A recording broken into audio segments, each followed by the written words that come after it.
second.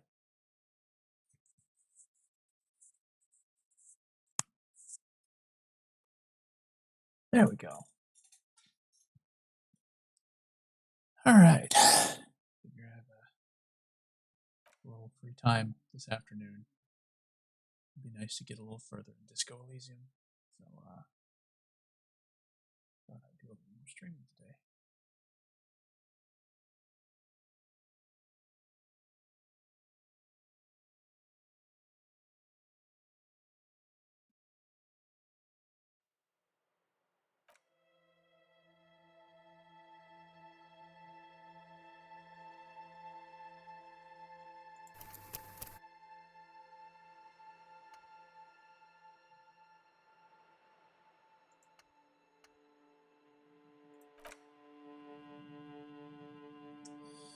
So last time we managed to get out of our rooms, meet up with Associate Detective Kim. We found the body.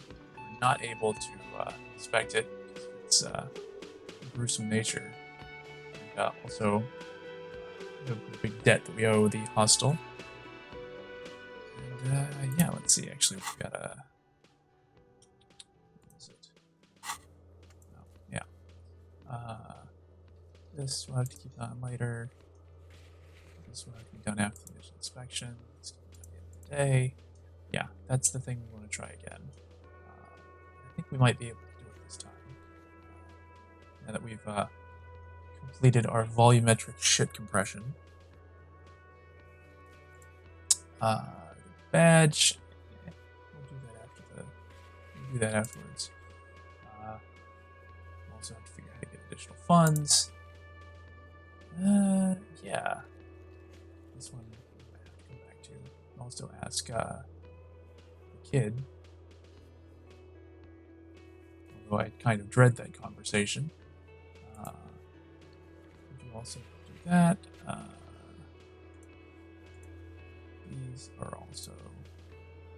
These are also things we can do afterwards. So yeah, first thing,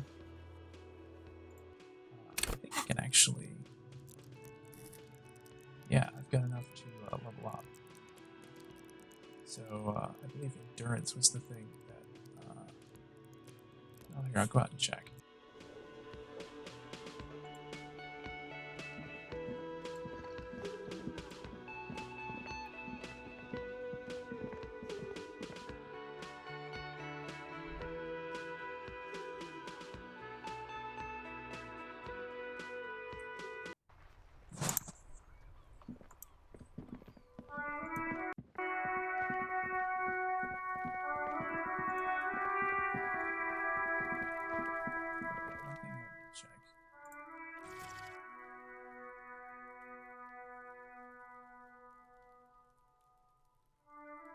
I do think I need to turn this on.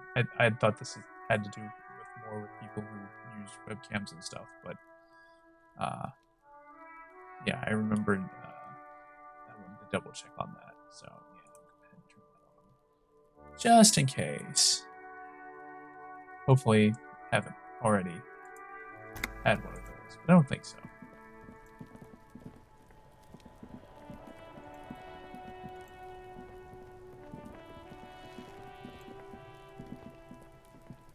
There he still is, looking right Endurance. through you Yeah. with his white eyes. The body below is entirely dedicated to that corpse smell. Emitting it is all it does now. 72 isn't bad, but I could probably get that a little higher.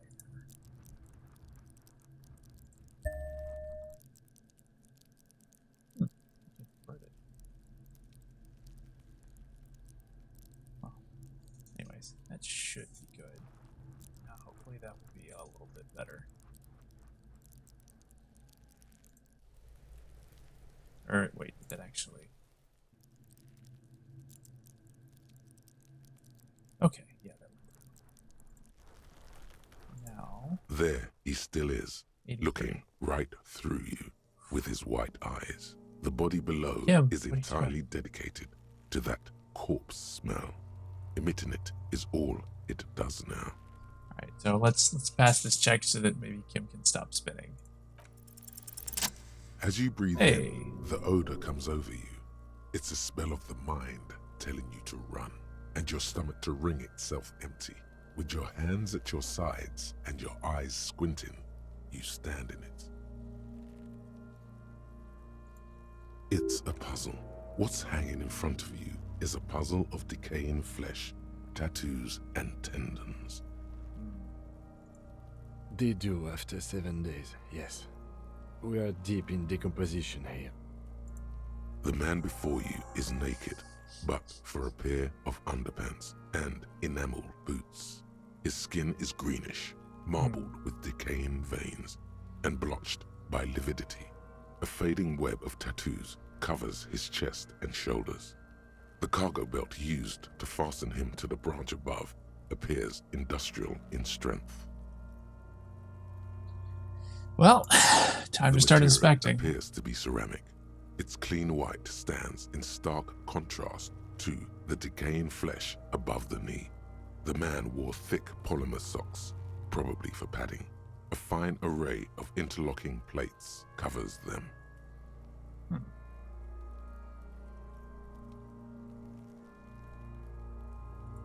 Delicate and fragile, they feel alien to the world around you, out of place somehow. Yeah, kind of. These are clearly not boots. They're armor, possibly part of a larger set. Indeed. Technically speaking, these are sabatons, not boots. Oh, the lieutenant uses a memo technique, A6. That's not just any notebook. It's a classic.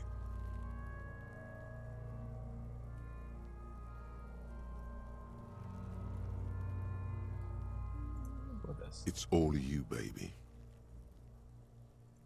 Ceramic plate. Zirconium dioxide, most likely. This is where the make would be. Under the heel. Fair weather. Fair weather model T500 VE. I'm guessing that's vitreous enamel. This is advanced stuff.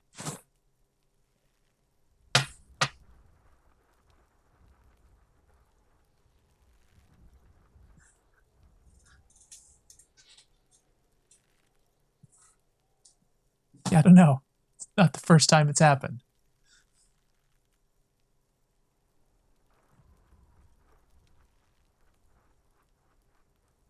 Let's see.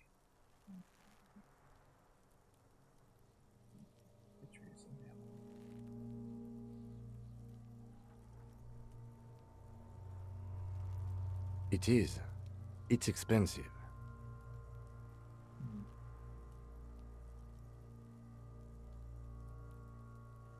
We've requested similar material for our tactical units for years now. The constabularies deemed it too costly.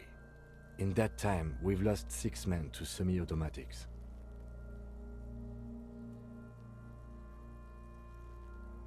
For a full set, about 4 years of wages. For the northwest region of Revachol, an officer's average yearly income is 5,500 rial, unadjusted for rank. I like that we can't remember things, but we remember, like, suddenly our average yearly income.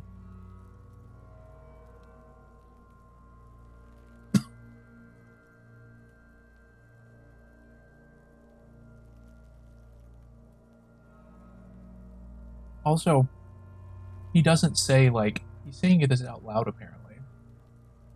Not too much, yes.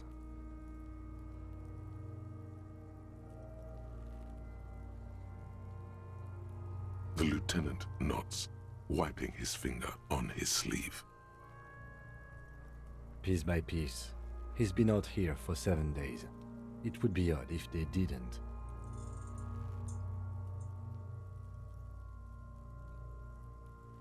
We should keep a lookout for these species. The armor could yield information. This is one thing he might actually know. Yeah, we're gonna have to talk to him about a couple of things. I feel like this is a dumb question, but I want to ask it anyway.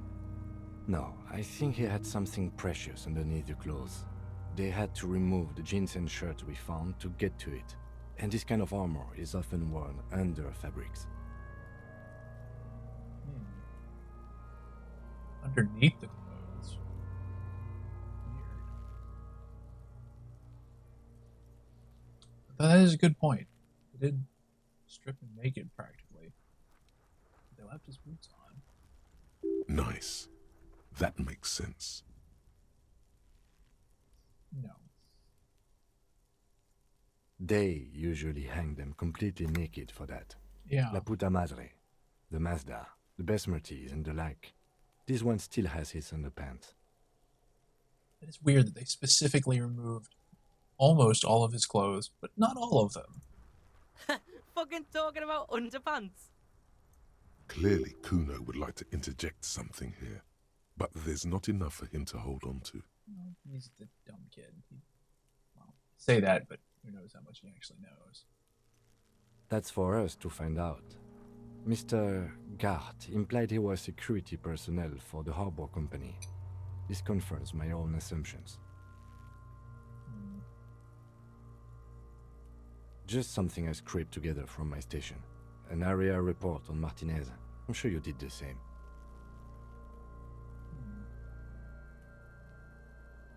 I agree. This equipment is way beyond what a guard can afford. A small bell-like sound fills the air, like tapping on the side of a porcelain cup. It's anything but. This material is a kinetic redistributor. It spreads kinetic energy horizontally, from plate to plate, dissipating it entirely. See? Faint, organic lines cover the plates where they separate into smaller ones. These plates then divide into smaller plates until there are hundreds of them altogether. Like whirls of floorboards, the design looks organic, influenced by highly resistant wood materials, like lignum vitae and ebony perhaps. Time to delve into our mind once more. If trees were made of porcelain, this is what their cross-sections would look like. Okay. The smooth, glossy surface fractures into ever more intricate interconnections, peaking on the right sabaton, where you notice the whirls are in the shape of a letter and number combination: E50, 100, 1000. Nice. Good. Can you read it to me? X5415 6745 678222. Let's lie. It's not. We have a make and a number. That's something. We can use the radio in my kinema when we're done. Either station can chase it for us. Like, this is one of the first pieces of actually useful information I've discovered on my own. Let's not screw it up immediately. What if I try this? This might be a bad idea. But then again, The stench fills your nostrils. As you push downward, an ominous creaking sound comes from above. Stop! yeah. Pig's gonna pull his head off. Brutal! This is a bad idea, isn't it? You're going to pull his head off. Do it, homo!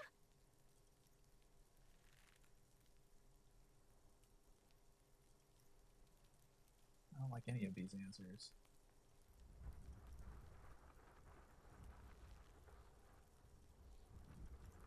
Pull his head off. There's no point performing an autopsy if you do. We'll have compromised the coroner's case. Indeed, from this angle, it does look like the neck isn't going to take much more. Being dead for a week has all but liquefied his muscles. What are you trying to achieve anyway? Why are you hanging on to that boot?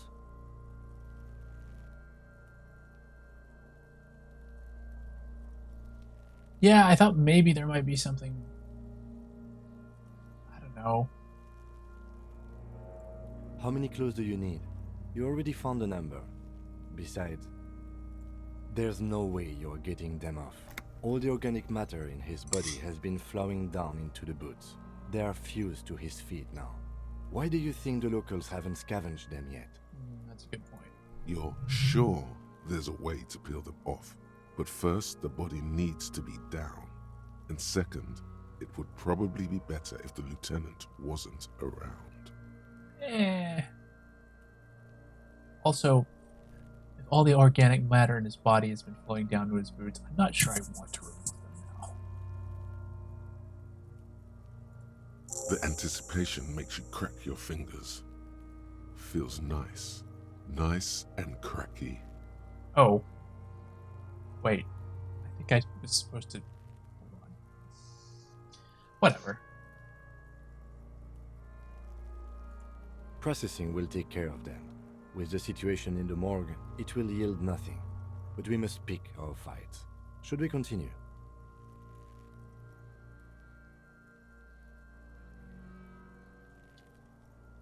I picked the wrong thing there. I did not mean to do that. No way to cancel that one.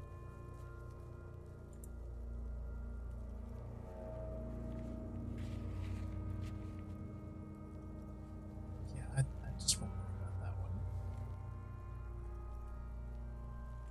The cadaver slowly twists on the cargo belt, his torso covered in tattoos, and extremities blotched pink and blue.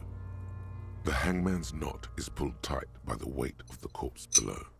Yellow, hard-edged polyester cuts into his neck. Above, a sliding buckle ties the belt to the branch. This is a steel-reinforced cargo lashing belt, big brother of the regular cargo belt. It's used for tying cargo under 6-rotor airships. Don't ask me how I know. Airlifting. I thought it was used on lorries for strapping cargo to them. My brain tells me this, and I don't know how. The local harbor uses 6 rotors to shuffle containers around. I get the sense they use whatever was on hand, without paying much attention to not incriminating themselves. I was afraid it would be. Thin steel wiring, parallel strands. This makes getting him down more problematic than I had assumed. A noose is one of those things that's easier to use one way around. That ladder can't carry a grown man. I didn't see any splintering either, did you? I think they lassoed the branch, then pulled on the belt to close the buckle. Could be. The shape of the branch supports the theory. Yeah. I'm still approaching this as a lynching, yes, motivated by the ongoing strike. You? 70% of the cases I get are just filling in the blanks on the initial report. This belt worries me.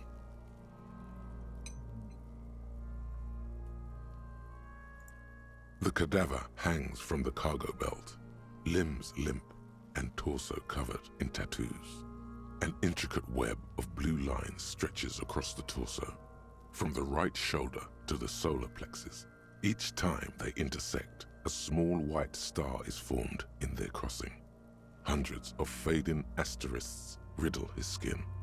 Their concentration is highest around his heart. It doesn't sound like a national pattern. I don't know why this would be a major electronic system. Maybe a map? A map of the stars. I do see some similarity to astronomical charts. Great Century Messinian, maybe. But this seems more particular. Customized somehow. As if someone left out most of the night sky, filtering it through personal choice. The principle of this filter remains unknown to you. The thought dissipates, and you feel as though you were only half right. So am I. He wears a wide leather belt around his waist and a gun holster under his arm. He takes a thin piece of milled aluminium from his coat pocket and pulls it open. Sounds like a sword being unsheathed. A small lens appears. Some sort of camera. Let's let him work. Shit, Kuno! What the fuck is that? An instant color camera. Yeah, it's kind of what I figured it was. I have only 2 ampoules, so nobody move. I don't want to waste one. A sound, a shrill flash, followed by the breaking of a small ampoule of glass. You see streams of color pour onto the thick, glossy piece of paper, rolling out. In case we need it.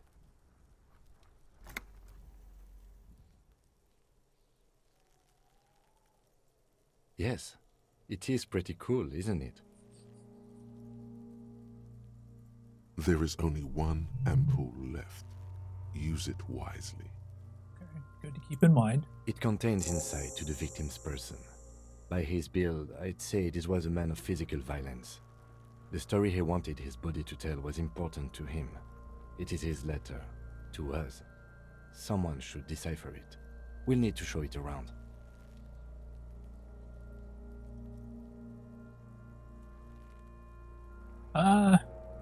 Kim can hold on to it. Here, a souvenir. Oh. Don't lose it. I guess he just gives it to me anyway. Cool. The glossy-eyed corpse looks by, his mouth mute and his skin as colorful as the chemical rainbow on the photo paper, teeming with opportunistic organisms.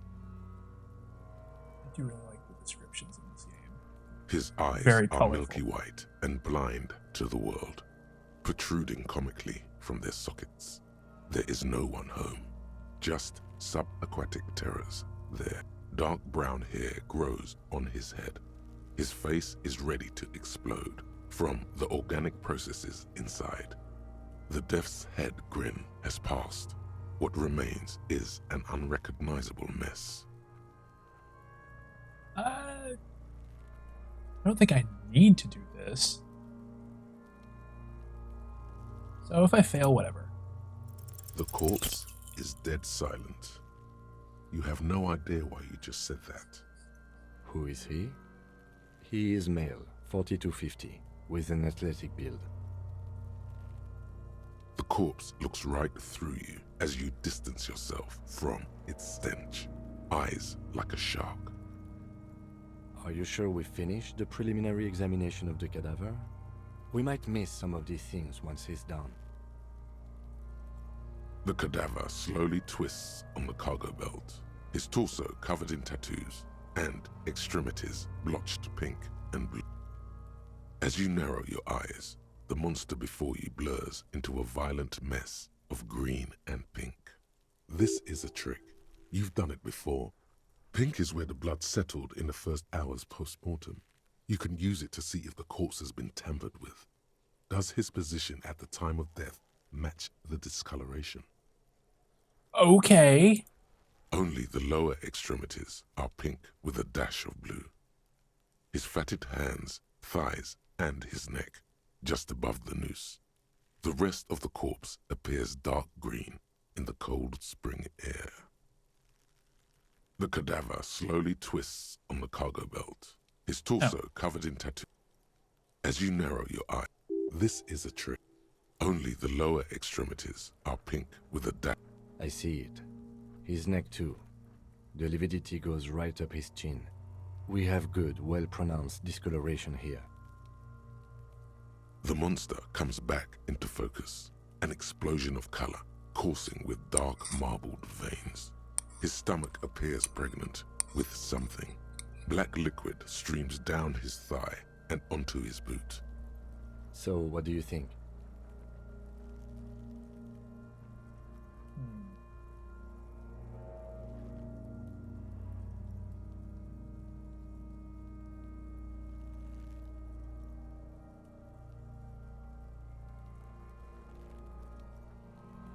I do.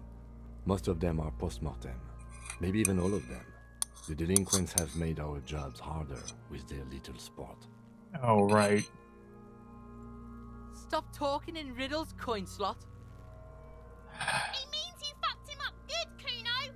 Fucked him up brutal like. Agreed. Especially on the neck. The belt acted like a tourniquet, keeping the blood in his head.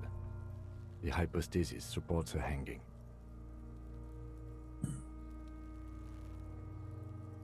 There's always a chance.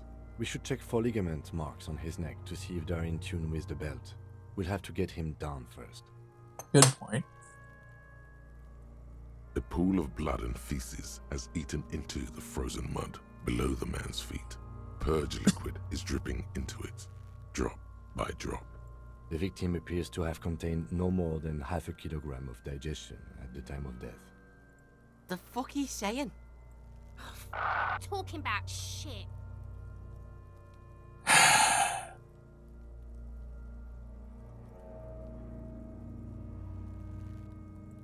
Maybe. Do I have a breakthrough based on that? Maybe. I think he's dead. I agree. His personality is no longer a part of the world. Totally dead.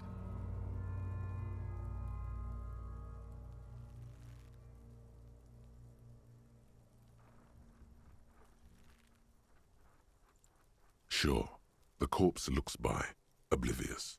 Black decay liquid drops from his knee to his boot. But there is no breath to catch, only the cadaver filling the air and your nostrils. He slowly rotates before you, decomposing. All right, I don't think I'm going to get this one, so let's just get him down. The steel-reinforced belt presents a unique challenge. I brought chain cutters, but I don't see a good angle of approach to the belt.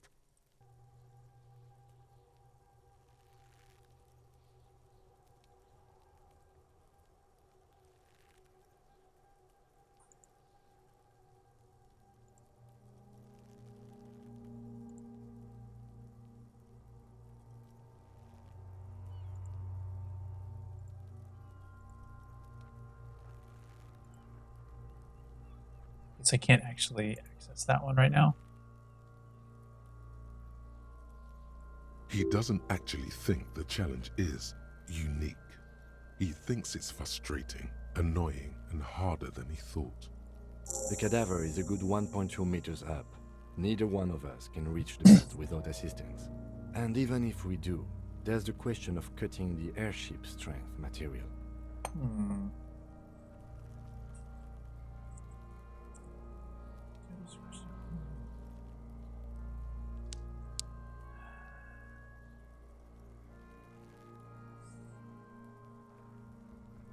Climb up there and saw the branch? I mean, it seems dangerous, but possible? There has to be a less risky way, with less falling down of trees. Yeah, alright, fair.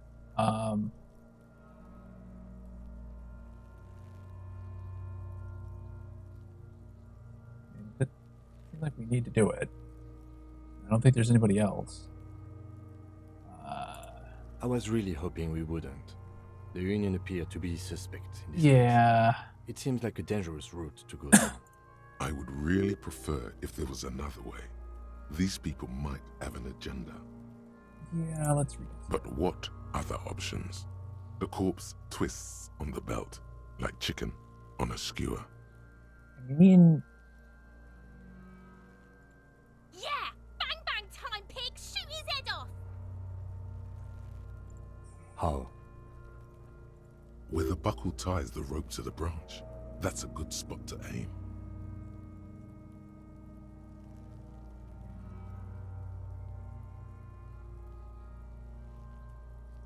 that seems the best option. Where? Ah, yes, I see. If the shot hits that, there might be a chance to release the belt. Yeah, now we're talking. Entertain a Kuno with some shit. They'll miss! The pigs will miss Kuno!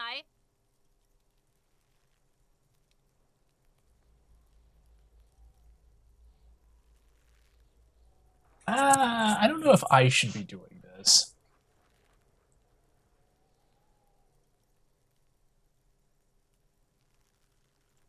I'll blow his head off. Take it! Take the shot! Yeah, take the shot. Kuno wants some of that shit. Silence. With his elbow sharp, the lieutenant unzips his jacket and produces a lightweight firearm. He drops a paper cartridge in the barrel, separates the scouring stick, and gives the cartridge 5 tucks, securing it in place. That's a Kiel A9090 Armistice, mass-produced muzzleloader, ascetic, frugal, one of the most common firearms in the world. He then steps back and assumes the fellow's desk position, taking aim. The corner of his eye twitches. His finger is on the trigger. Let's be encouraging. He's gonna fucking miss! The kid's voice is drowned in a shrill blast that echoes off the walls of the surrounding tenements. A cloud of smoke slowly parts in the air as the lieutenant steps back and says to himself, God damn it. A lot of things were wrong with that shot. The fellow's test was the wrong choice. His shoulders were raised, but above all, he cannot trust his eyesight. Fucking idiot! Muckabah asshole! Kuno could have hit it easy, but then Kuno's not fucking handicapped, is he? Kuno's sorry too. Kuno feels sorry for the Beano Clad. The lieutenant doesn't say a word, just looks at the gun in his hand.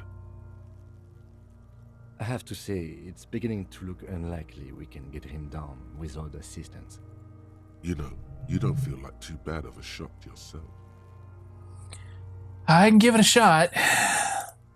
It's bad as it is, us shooting firearms like punks here. Go ahead, I'm not stopping you. Just don't hit the victim. They only have one gun! Oops. This is the sorriest pair of pigs Kuno's ever seen. Officer, why do we only have one gun?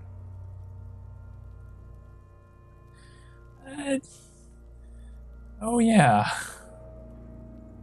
That is even more unfortunate than the badge. You need to contact your station about it as soon as possible. Try not to lose this one, please. Yeah, take it, you fucking banani poika! Take it and shoot yourself in the mouth! The cold piece of bakelite and gunmetal is surprisingly light. Your fingers fit right through the guard, instinctively resting on the trigger. You've held this, an A9 Armistice, before. At some point, it probably used to be your choice of firearm. It still feels comfortable, like you never laid it down. The fuck are you waiting for, Kuno? Tell him to shoot himself in the mouth! The buckle comes into focus in your sights. Maybe I should You have done stand this with gloves your on. feet planted firmly in the ground and your left hand supporting your gun arm. Why don't you just shoot yourself in your mouth? At least you won't miss.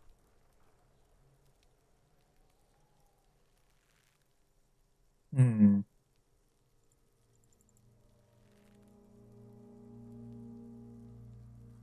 Would this help, or would that actually make it more difficult? Your field of view narrows. The branch slowly moves, becoming entirely two-dimensional. The metal buckle glimmers, catching the noon light as the corpse slowly rotates. The slow movement of the branch in the wind and your shoulders directing the gun sync up, dancing hypnotically. Look, he's crying! You gonna cry now, fucking faggoty? Let's just go for it.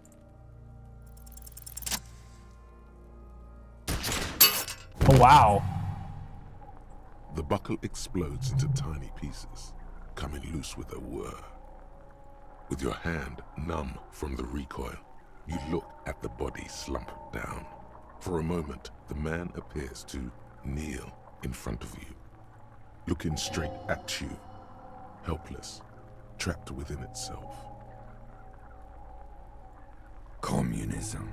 But It takes a millisecond for the association to flash within your cortex.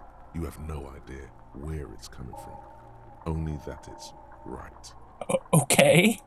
Then the rigor in his muscles gives up, and he smashes sideways into the spring mud, letting out a horrid stench. I leveled up.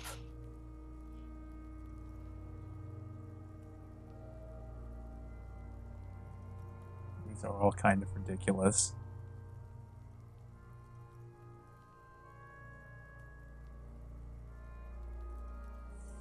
Ace is high. The Ace is high, a custom invented by the aerostatic brigades during the revolution, is used to celebrate success in Revachol, especially in sports. The gesture is spread across the world, despite the defeat of the revolutionaries themselves. Well, you could add an Ace's low to it, if you like, by turning your back after the high and waiting for another. Well, I'm not going to leave him hanging. The high arrives with a sharp slap. As you turn around, there is a moment of doubt. Feels like that low ain't gonna connect. Chill, it's gonna connect. But then it does, and with furious precision. The lieutenant is not one to leave an Ace's low hanging. All right, that was great. I like that he's like the serious sidekick, but they can also have moments like this. And that they, I don't know, it's, the characterization of this is really good. I knew these guys were... Oh, shut up. Just gonna ignore them. We will perform a field autopsy and determine the cause of death. But before... Excuse me. Slumped on the ground like that has not improved the way the corpse smells. The fall seems to have released something deep inside it. It looks like I feel like taking a break from the stench. I'm sorry to interrupt the jubilations here. Just a little breather before we do the autopsy. I mean, yeah, we even got the, this isn't really a surprise. I've even got the paperwork for it now. In the meantime, we should try to interview Everard Clare, the leader of the Union. Harbor property was clearly used in the hanging. The harbor just east of here. Getting in might prove a challenge, though. Or we could ask around for the representative of the logistics company. My initial information says the Wild Pines have sent some sort of strike negotiator to wrangle control back from Everard. You could ask the gardener for directions. List of initial interviews. Yes. And those were the interviewees. Let's go. Wow, so someone's been a little boring. Yes, my standard liege. Someone's seen all sorts of wild ideas pop off and thought, I'll take the boring one. The regular, please. The brown. Oh no, the game knows that I'm trying to be normal.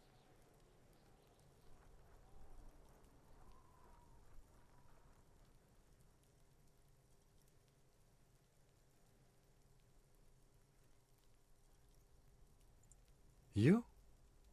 I wouldn't worry about that. See? You're so regular and vinyl brown, he doesn't even want to talk to you about it. Look, I've already racked up some problems today. Let's No need to be defensive. The regularity, the brownness, the cut and dry have their appeal. A very standard appeal. Of course you do. Let's get right to it. My lord's copotype is regular cop. I'll let everyone know.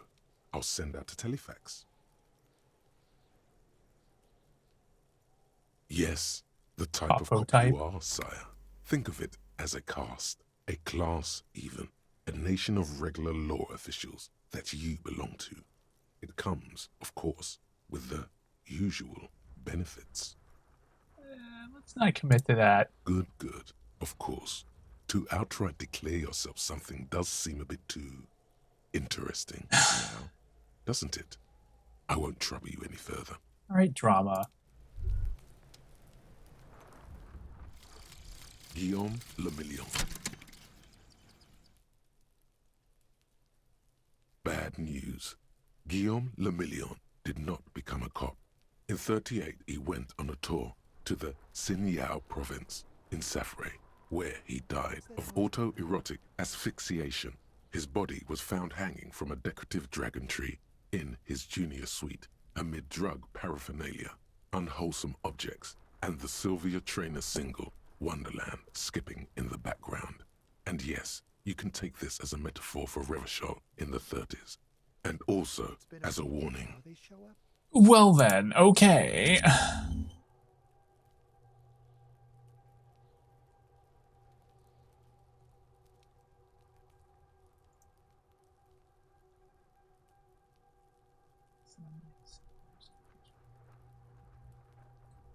This come from?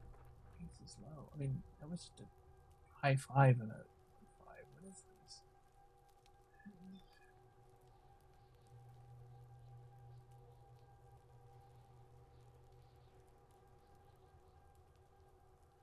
Entire decade, folded multi-rotor fighters got into dogfights above Revachol Ozon's Cinnamine, the arcade island, spitting death at one another. They flew over sand beaches and shot each other out of the azure sky, crashing into city blocks and setting island forests ablaze. The ace as low as a customer member of burst-standard grades performed after multiple kills. Lieutenant Kitsuragi seems fine, but I didn't realize this was a thing to internalize.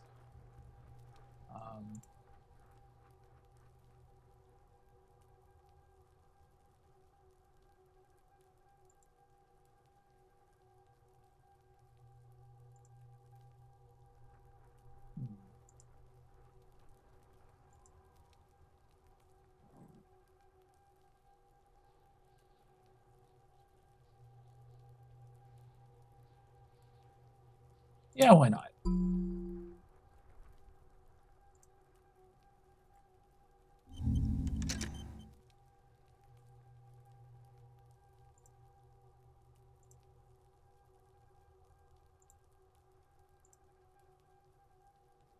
not sure how this all is supposed to work. What skill points do I have?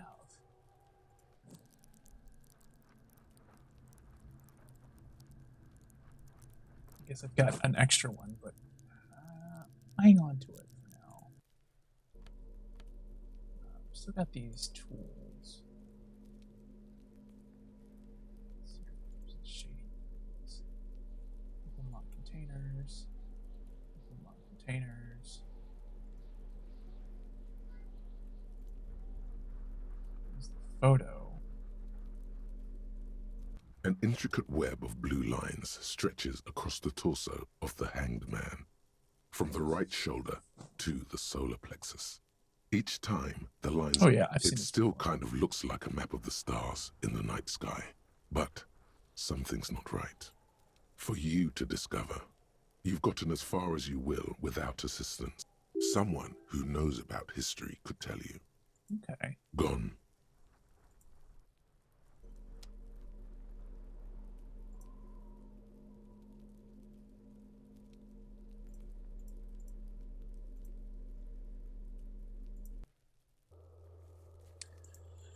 Oh boy.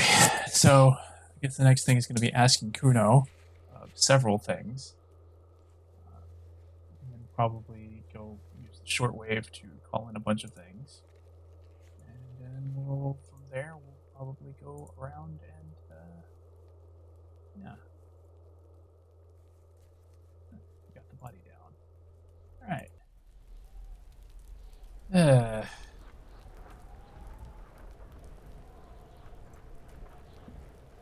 Trying to talk to this kid again. Fuck does Kuno care?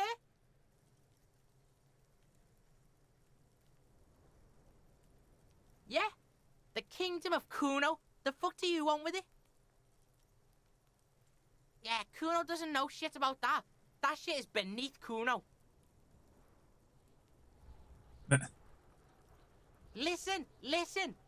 Kuno doesn't care about this small-time shit. Just listen. Kuno saw what you did there, dumpster diving. Sad shit. Kuno could hook you up with some sweet rags. Shit like Kuno's wearing. Your size, good price. 500 real. You'd have to be blind not to notice the giant white letters, F-A-L-N, running down his trouser leg.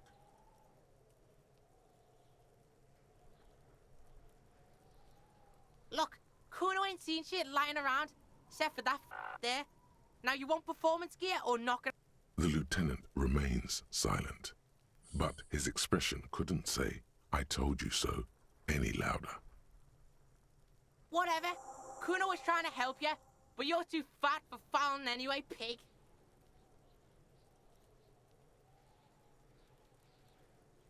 Look at that fucking shit. You're trying to get Kuno killed. Fuck does Kuno know? Kuno's not a fucking acrobat. The lieutenant takes a quick note in his notebook. It's a trap, Kuno! Don't climb it, Kuno! I don't know if these are that important. That's just some shit roofing gimps left behind, lazy dinks. He's hiding something. Pig, if Kuno was hiding something, it would be hidden. But it is not hidden, is it, sire? You picked up on it. You should examine the pile of roofing material again. All right. The fuck? A mug in the trash? Is this about the fucking clothes again?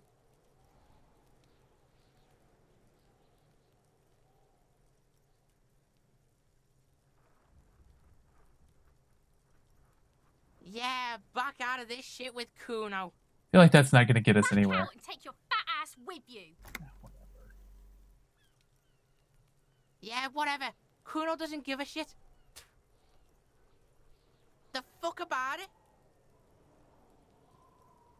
Of course he did that. Kuno doesn't give a shit about the armor. Kuno's fuck gimp's got one big thing wrong with him. He's a fucking mutant. Look at him. Fucking growth hormone shit. He's a giant.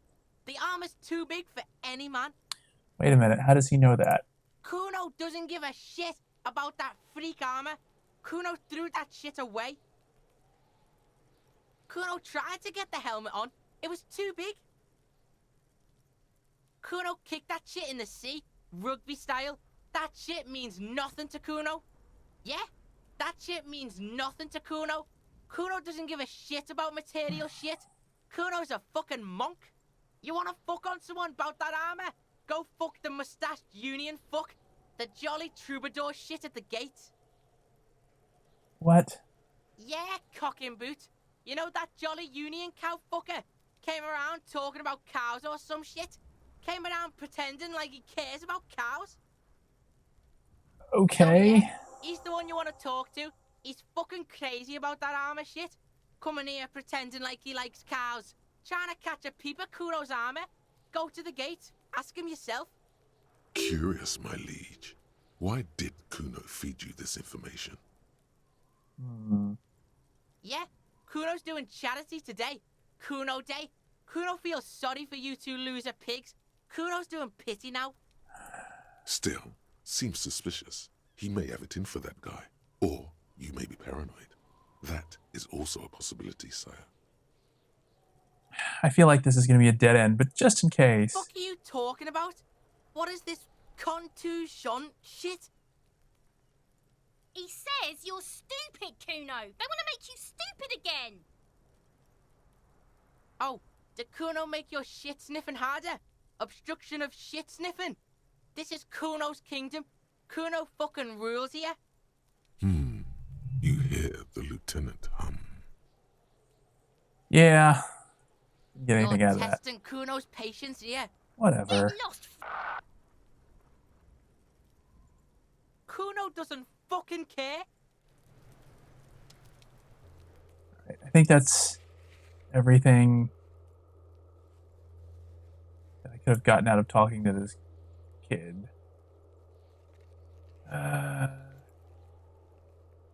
Next thing is to go use the shortwave. A couple of things I can. That's weird. There's a few things I could learn from calling in. So not gonna do that one. I think that seems like a terrible idea now.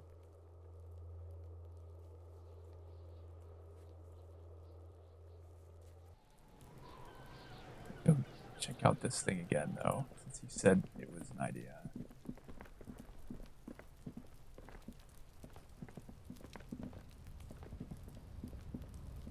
An inconspicuous pile of the roofing material, eternite. Because it's nice and orderly, well-laid pallets, easy on the eyes, rhythmic pattern, calms your mind. Mammals like this stuff. Well, whatever. doesn't seem like it's that particularly important. Also, I can't get up there. Or can I? Where am I going?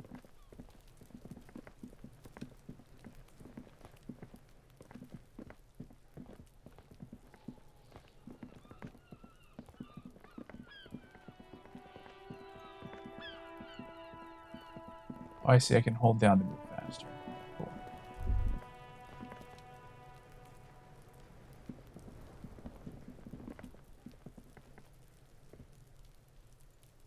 Okay, I guess I can't do anything else with that. Yeah, I think that's about it for this area. So we'll go and use the shortwave and make some calls.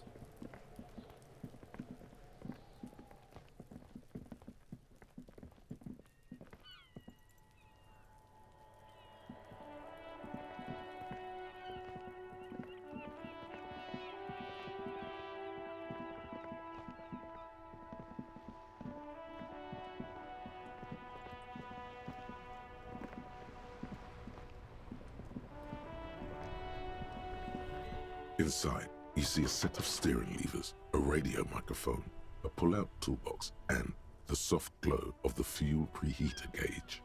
This is Precinct 57. How may I assist you?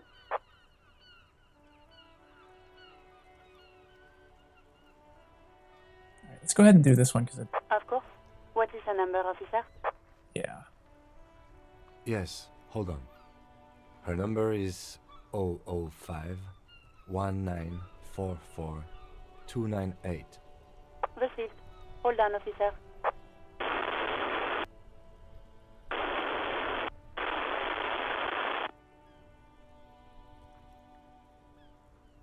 Give it a minute.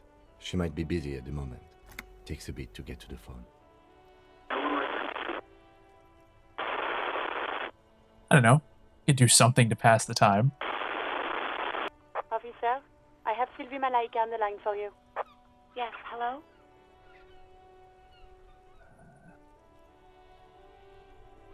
Yeah, I'm. Maybe not mention that part. Oh, right. Hello, officer. What can I do for you? Never mind. No, not me. Ease up on her. No, sorry. I don't. Not a lot of people have phones around here. Copper thieves take the wires. People don't have the money to have the cables put in again. They use the Union's phone, or the one on the coast. So the Union has a phone, and there's one further down the coast. Got it. It was someone else. We'll find them sooner or later, officer. It just might take a while. What? Of course it bothered me. But I thought the Union already knew about the court.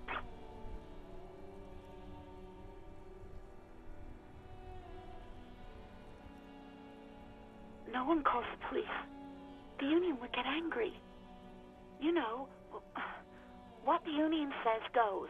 People listen to them and they take care of their own, which is like everyone here. Legally, no. In reality, yes. Martinez is de facto policed by the Dock Workers Union. I don't know what to tell you, officer. I didn't call you because I didn't want to get in trouble with the others. With the Union. I'm sorry about that. Yeah, go on. Well, you tried to jam it down the toilet, sir. Clogging it completely. After I had unclogged the toilet and retrieved the paperwork, I threw it out in the trash, thinking you didn't need it. That's reasonable. I am sorry about that. Anything else, detective? I hate to ask, but... Please, no. Not this again. Everyone saw your cool gun, detective. We're trying to impress some people with it. Everyone was eating, and... you were waving it around in everyone's face, begging them to describe it. You said it calms you, and then you started making suicide jokes. It got pretty graphic. Oh, those again. I have been trying to wean you off them. You know, when you put your gun, your actual gun, on your temple and pretend to shoot your brains out. Off of that. People don't like that. Hey. I remember this. You were screaming things like, "My brains are all over the wall, painting them red." God. I won't be seeing it, cause these are my brains. I can't see without my brains. Very nice visuals there. Me neither. No idea.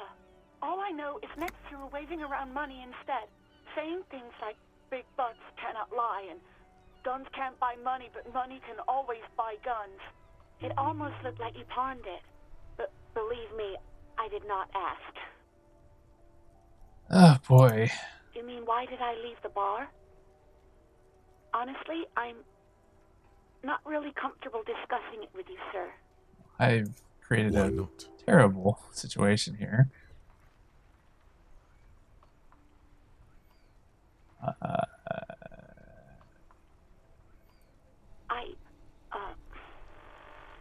Let's just say I left because I needed to get away from someone. What? No, why would you even think that?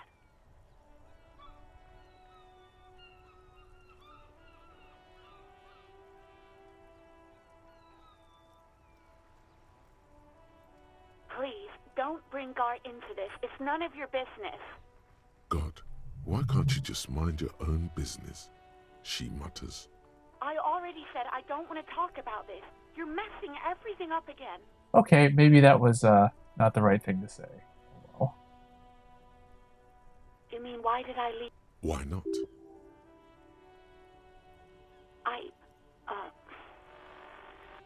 You know whom? What? No, why would you even think that?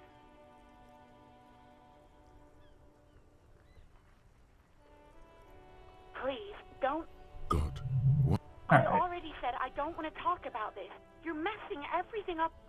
I do hope so. Please, don't call me again. Bye.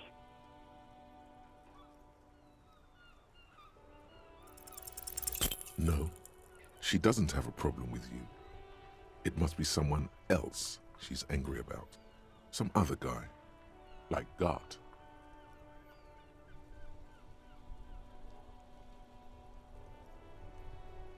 These both seem dumb, but she didn't want me to bring him up. Trust me, you wouldn't want to be the guy here. You know how it is. Yak, yak, nag, nag. No. God. You're the guy.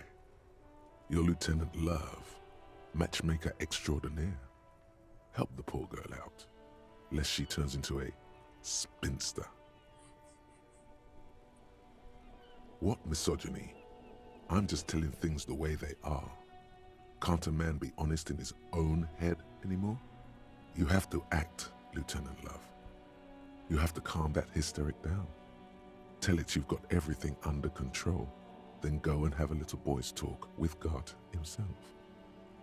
Think you can do that, Lieutenant Love?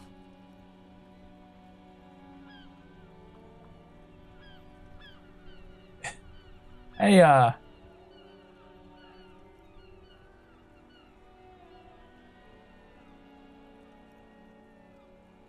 don't think I want to say any of these things.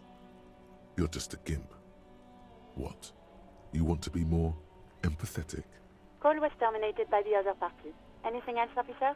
Well, that was uncomfortable. Just a second, officer.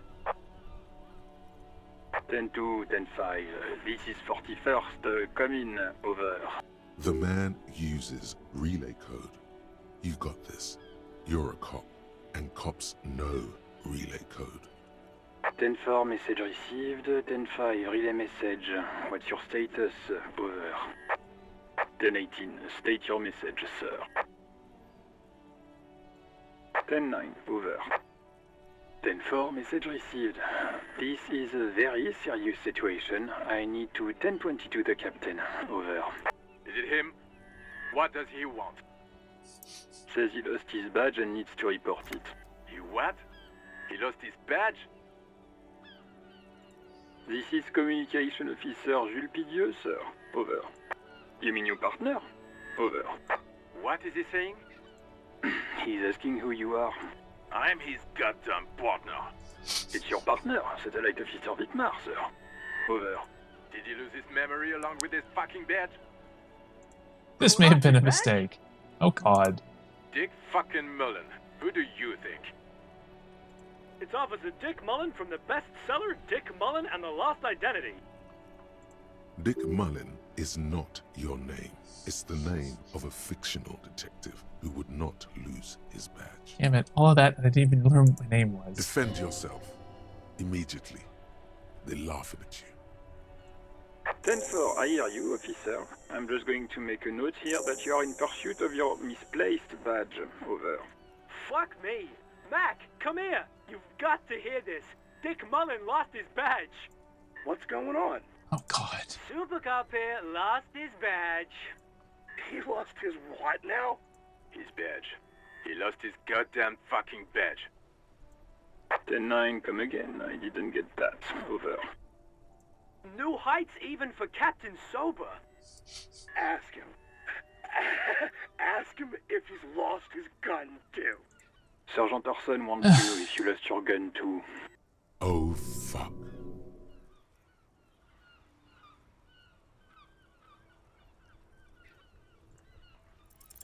Lying over the phone, it's easy. Just say it like it's the truth. Yeah, that's... Then maybe that's not a good idea. He says he didn't. Thank God for that. That would have been a nightmare. I don't even want to imagine the poor prick who has to relay that kind of news to the captain. Losing his badge is bad enough. Tell him to find it, and fast. We can't have some gangbanger running around with it. We're all glad to hear you've not lost your gun, officer. You need further assistance? Over. 10-4, I hear you. I don't have the authority to grant your request, but... What does he want now? He's asking for money. Is he fucking kidding? I don't think he is. Don't give that asshole anything. He's just gonna drink it all. Oh no. Alright, that's a negative on the additional funds, sir. Over. Anything else, sir? Over. You know what? I'm just not gonna mention that other part. Okay, 10-4, sir. I hear you. Relay your question. Over. wait. Before you say anything stupid, think it through. You're going to be looking at a straitjacket if you tell everyone you lost your memory. Be smart about this. Ask if he's there alone. 10-4, sir. I'm not hearing your question.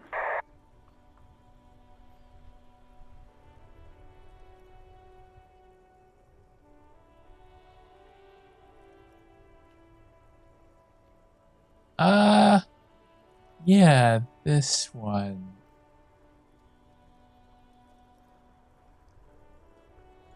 What? What is it? He's still on the line? He wants to verify the information on his badge. But of course, it says Dick Mullen, High General of the Revacholian Cavalry Force. Tell him to stop wasting time. What do you need, sir? Over.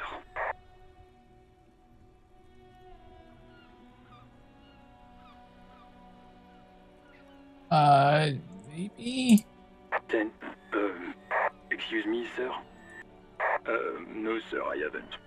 You're not really keen on mentioning your home life, so I've always assumed things weren't that good on that front. Over.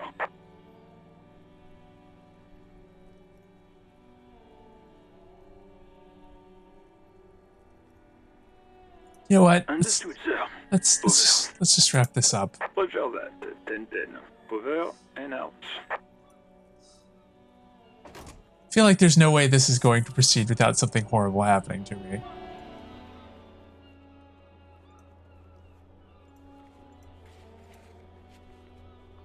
Oh, that's not gonna work.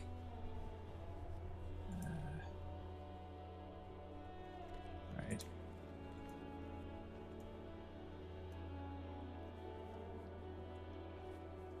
So I'm gonna talk to the gardener next. Oh, right, the serial number. Time You see a set of steering levers, a radio microphone. This is Precinct 57. How may I assist you? Sure, officer. What's the number? And the make of the armor, if you know it. Got it. I'll contact the ICP database immediately. Call back tomorrow. Hopefully they'll have dug up something useful by then. All right, well, that's something. Collaboration Police, ICP, is an inter-Isolari law enforcement service. The crown jewel in the moral intern diadem, alongside EPIS and the coalition government.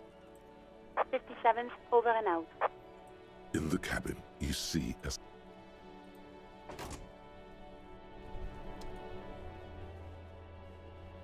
Okay.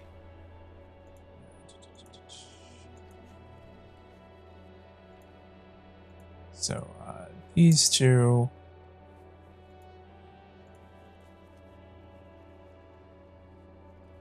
Autopsy. These two, who knows? Alright, I guess it's time to, I'll talk to the gardener first, but, then I guess it's time to go wandering around a bit. Hello again, officer. How are things? Well, this might be the last snow we get. At least I hope so. Snow has nutrients in it. Helps everything green up in the spring. At least that's what my grandma always told me. Yes, think about the cute grandma, not the weird snow.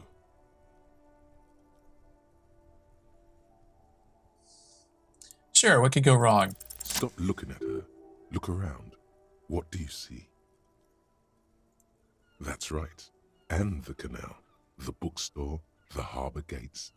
This is a great vantage point for keeping an eye on you. No, of course not. I don't understand what this is about. The kid did this, right? The red-haired rat? Can't say a sentence without or kipped. He's always giving me trouble. Maybe you shouldn't be. I mean, you do your job, but that kid is beyond help.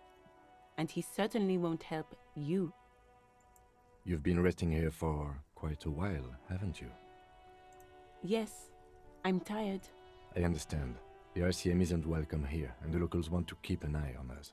There's silence, the smallest of smiles. Yeah, that's fair. That's okay, miss. Do what you have to do. I think we're done here. Let's go. Down? Do you mean the body is finally gone? Absolutely gone. Gone from the tree. Oh, right. But not from the yard? I understand. Can you tell me when you've taken him away then? Because I'm sort of waiting for that. Yeah, keep her in the loop. It's strangely enjoyable to report back on the minute progress you've made, even to strangers. All right.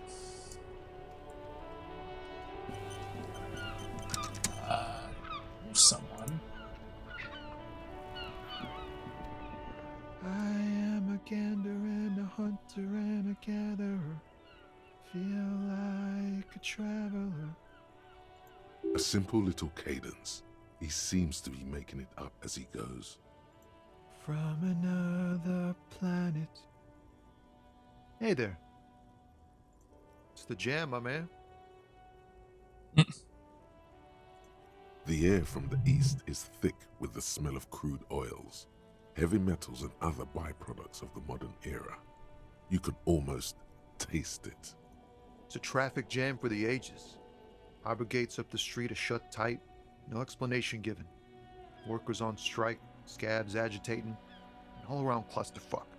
Meanwhile, we're all stuck here in long-haul limbo for days upon days upon days. Upon days. Feels like forever. Like I was born on this here roundabout and this was all I ever knew.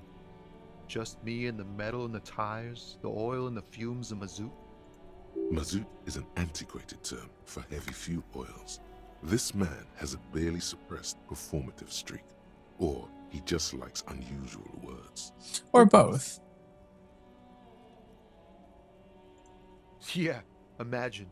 It's been a whole week already. So tell me, what do you need?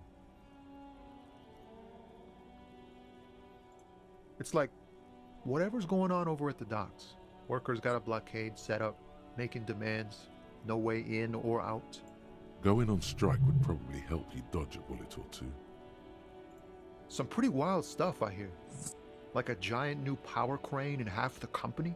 I forget what exactly. Good on them, I guess. I've heard talk there's a company rep in town, too. Like a strike negotiator type. They'd know what's up. Precise demands and so on. Ah, yes, from the Wild Pines. We'll meet her soon enough, I'm sure. They want to keep that money flowing in, my man. Ka-ching. He makes a ka-ching sound. He doesn't blame them, but he's not on their side. That's for sure. Maybe you should. Cops don't get paid much and the hours are long. Plus, you can get shot. Why not? The RCM is a self-managing organization that operates on donations. We promote our own leaders. It would be like striking against your own mother. Yes, but do continue. You were asking about the strike? Anything else? Yeah, this ain't really my area of expertise. I just do my job and get paid. I have things to do and places to be. All of us do.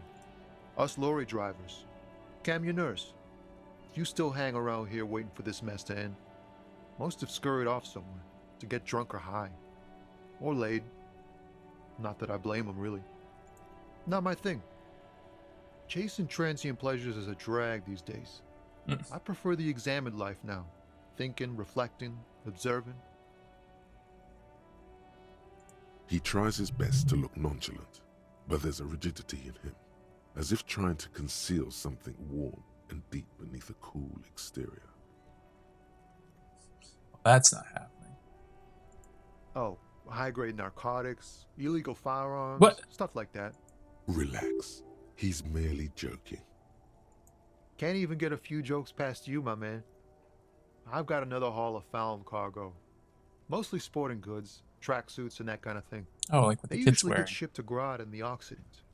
Though we've been making headway in the Ilmaran market lately. This rockin' beauty. Sure is. Like a rash you can't get rid of. You interested in heavy-duty cargo machinery? A motor lorry, also called a camion, on Caillou and neighboring islands. This one looks roughed up enough to be some sort of found rust bucket. Maybe the A6. Neat. For carrying large quantities of cargo a long distance. These found tracksuits need to find their way to the kids way out in Wamrau and Loran Bird somehow. The man taps his fingers rhythmically against his arm. I don't know if I'm going around begging for change. That seems weird.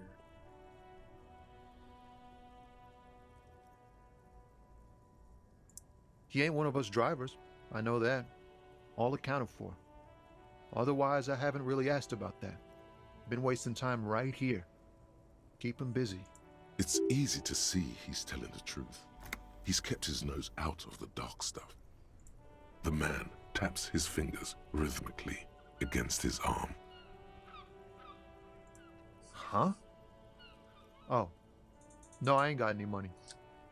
They don't want to pay for unfinished work. I say that, and then I end up doing it anyway. The bosses, man.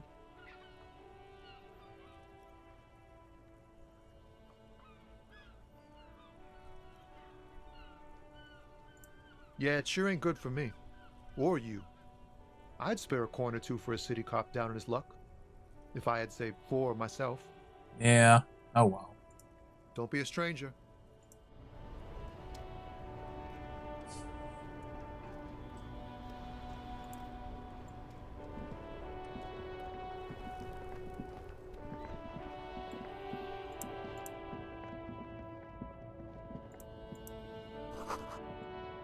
Litter the surroundings.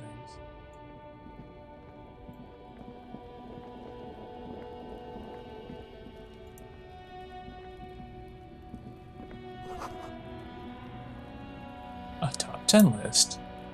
Jump Jams, popular music mag.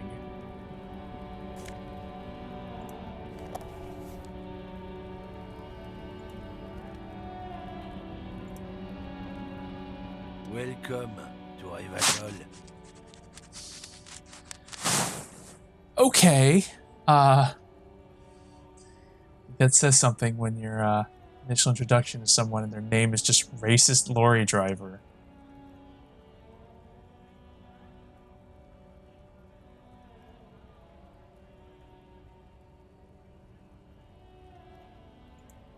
Don't you welcome to Revacholmi. My grandfather came here from a 3,000-year-old racist isolationist culture, while your ancestors came to this island a mere 300 years ago.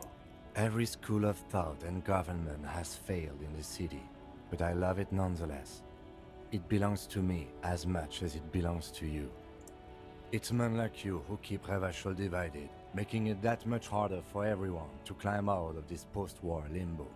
What he means is, fixation on the Revacholian nation makes it harder for Revachol to actually attain self-determination.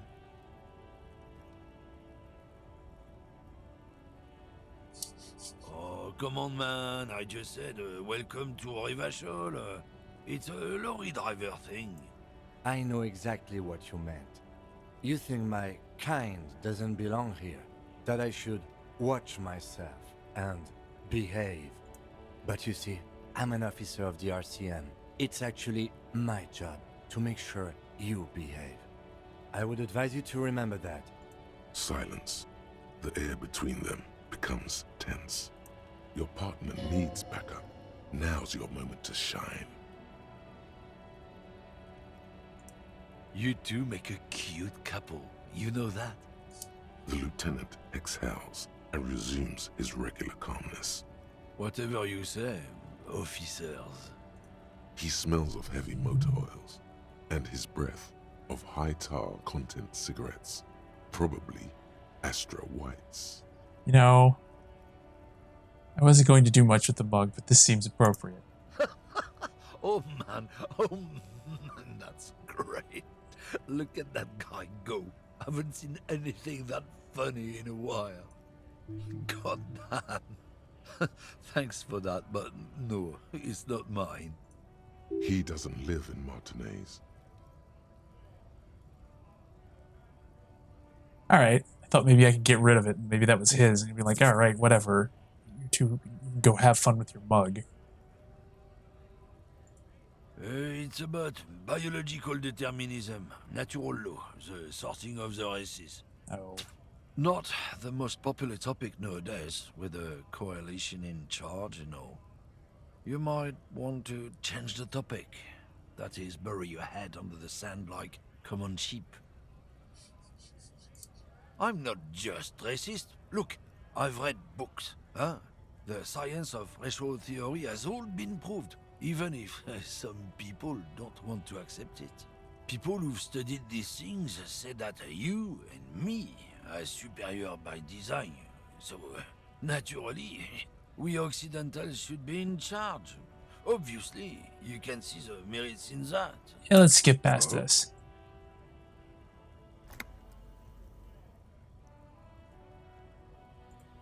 Don't push your luck, Runt. Looking for something, Runt? Come to tell me to fuck off again? Oh, not much anymore. I'm here to pick up some cargo, but the dock workers are on strike, so it's a sit and wait on your ass situation. The strike? Oh, they've been at it for a while. A month, 2 months maybe. But this here is just the last week or so. Apples. Boss, it's exactly the kind of thing you'd say if you had something to hide. Yeah, apples? I take it you had other questions? Whatever. I don't care enough to talk with this guy anymore anyway.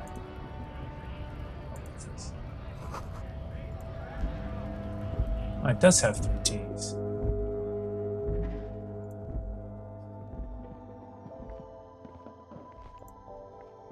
You see several packaged raincoats fill a low shelf beneath a display of croissants and juice bottles. The raincoats are transparent, except for the big Fritta slogan on the back.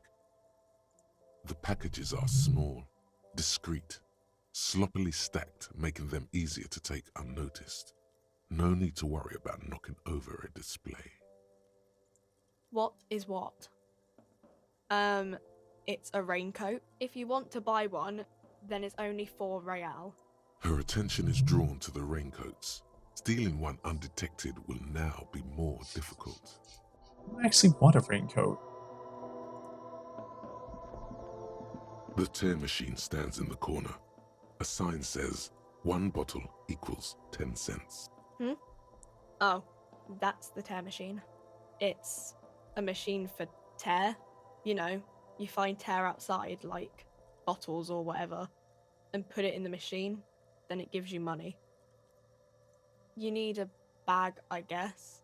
We used to have some, but we gave them all out, so... Feel free to use it if you find a bag, though. I'm sure there are some out there. Somewhere. Alright, so I need a bag.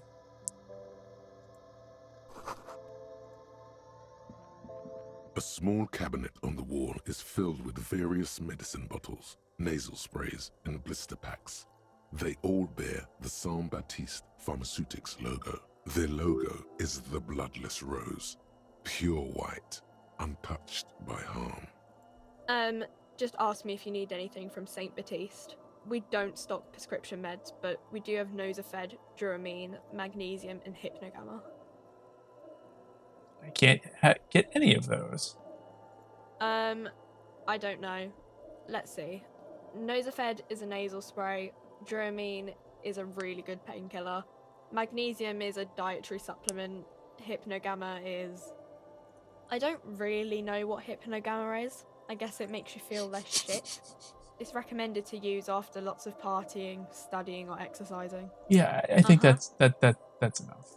Saint Baptiste, you know, the pharmaceuticals company. Saint Baptiste Pharmaceuticals, the one that sells meds out of Saint Baptiste. That one. There. She is right. Saint Baptiste, the company, derives its name from Saint Baptiste, the city. Itself so named because that's what it is. A rare case where that really is the full etymological history, as far as almost anyone knows, at least. Welcome to Frit. Feel free to look around or something. Everything is out on the shelves. What's that magazine she's reading? I don't know. Frit? What? I think they think that the extra T makes it funkier. It doesn't. The story goes that normal Fritta, with 2 T's, a men's workwear shop in Vredefort, was already taken. So when Fritta Retail Inc. grew into a multinational corporation, they had to add an extra letter to avoid trademark infringement. Okay. I'm not really supposed to be chatting to anyone, but... You know what? Reality. You mean, what reality? Economic reality, or...? She is like a student unexpectedly called upon by a teacher. Can she answer the classroom question? I don't know. What about it?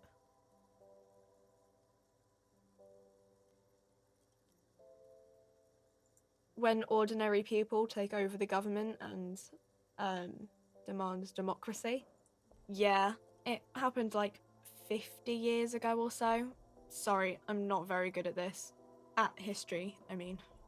I'm actually probably wasting time with this, but we'll do one more. Or do you mean something else? Sorry, I really need to finish this article. You know what? Cool. Yeah, that was a mistake. I don't really know anything. I mean, I know it's there, but I haven't seen it, so... Not really. No. I didn't know him at all. No need to worry. It's just standard procedure for us to ask around. If you hear anything, let us know, okay? Okay. Uh-huh. Yeah, I don't know why I thought anything was going to happen from that. A colorful display of cigarettes and alcohol. The bottles wink at you in the light. The smokes too glitter in their wrapping. It's like looking into a kind of heaven. Your knees are weak. There, in that dark green glass, all in vain. The great flowing river of warmth, wine, alcohol, beer, alcohol, love, alcohol. Yeah, let's not. It's a bad idea.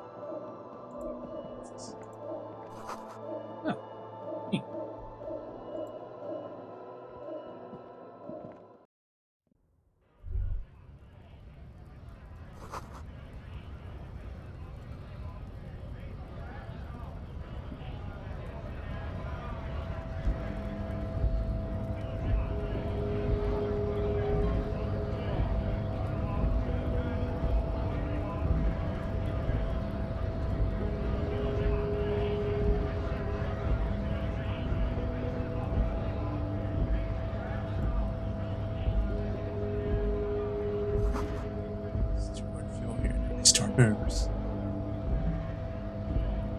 Alright, so, this guy seems to be important. Let's try talking to him. Bastards! We have a right to work! Hold up and stay frosty, everyone.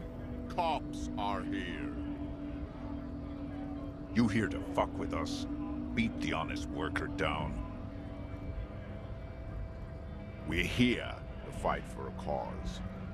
Stripes usually have problems with people who have causes. Yeah, they're not here to pick a fight. Good. We're fighting for a cause here. Right to work! Right to work! Besides, we're not that different. It helps if people see us talking, cops and strikebreakers together. Shows authorities are on our side. Builds confidence. Maybe you should ask them the questions, like why we're not allowed to make a living here. Shame on you! We have families to feed, you piece of shit. So do we, Scab.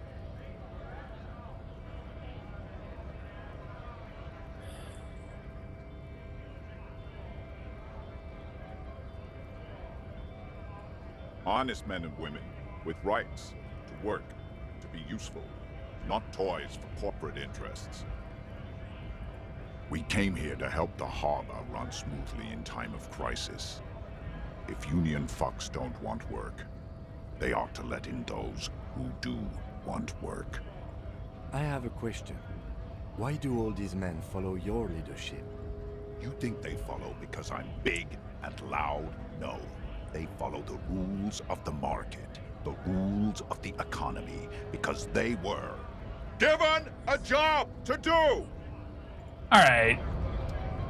I don't think I'm gonna get anywhere with this guy.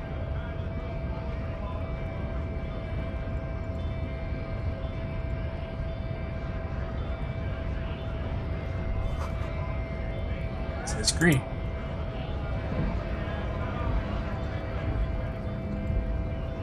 Scab? You're hazy on the notion of a scab. Smells like politics, though. Maybe it's got something to do with the flask he reaches for from time to time. I was just messing with you. No one's ever seen a cop scab. Imagine, you cops going on a strike, but then another cop comes in and says, let us cop for less money. Speaking of, what brings the RCM here? To the Wild North? Come to see the strife?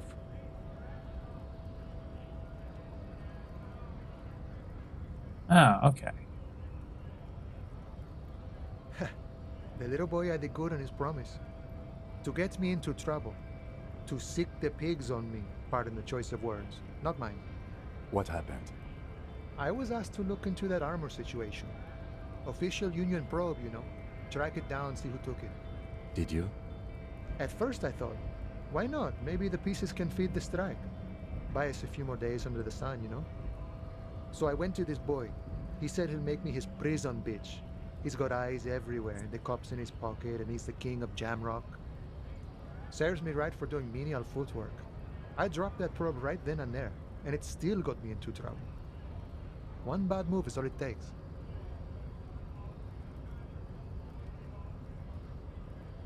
I learned that people don't want to talk to a drunk union man about some armor. What else? Not much. Technical stuff mostly. That was the interesting part. I did some research into this armadura. Let's say I have friends at the library. I didn't get into the material science, just how it comes off. How does it come off? In parts. 4 in total. The helmet was the first to go. The kid says he tore it off and kicked it into the sea. I believe him. The boots were still on the guy last I saw. Too hard to remove. So, as I count, there are 2 parts missing. The gauntlets and the cuirass. This is where I left off. Too much hassle. More like a job for some militia.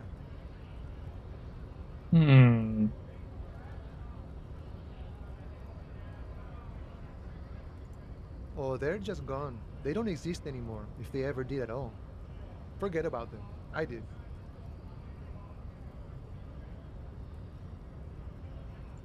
Nice and balanced. Some junior officers can take care of the rest. Smart choice. It's only that one spot you need armored too. The one the bullet hits. It's a minor nuisance. It's all good. No problem. If you see that kid, thank him from Call Me Mañana. Thank him for showing me the way. You know, serious business. I'm sure the big boss will be glad to tell you. You'll have to ask him first. He's a chatty guy. Wants to talk about the strike too. Just can't break the command structure and tell you now. I guess I am going to start asking people. Sure thing, my friend. I can help you out. The coin lands into your hand as if it has always belonged there. The swallow returns.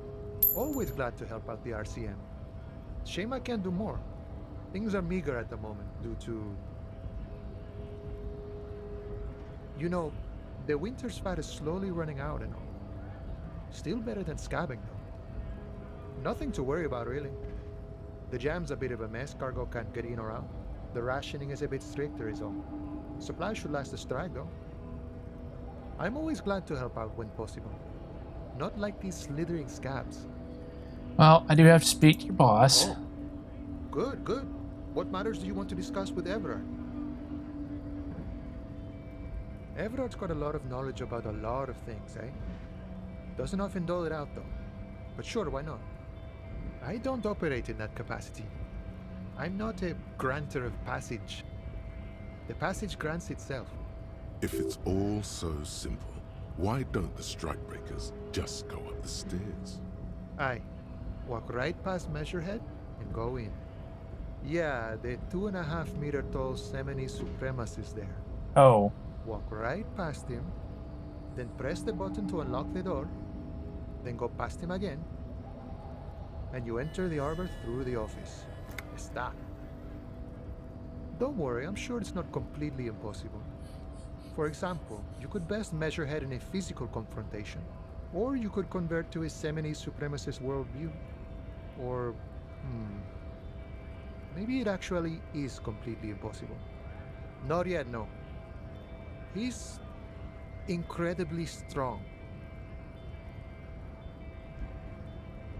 Jean-Luc himself would say the philosophy has proven overly heroic for the scabs to convert to. Not enough intuition. Sure. Alright. Lonesome, long way home. Here we go. Home awaits. Walk past Station 41 and through the market, past the Boogie Street spearhead to the other side of the lake, the frozen eye at the center of the district. Then past the video rental store on the corner. There, at the end of a street lined with pine trees, a small house no larger than a matchbox, 11 Voyager Road. You no longer live there. Those times are gone. And so are those people. Why did you come here? Why are you still here? And where's the dealer? You have to get back to work. That's all you have now. All right then.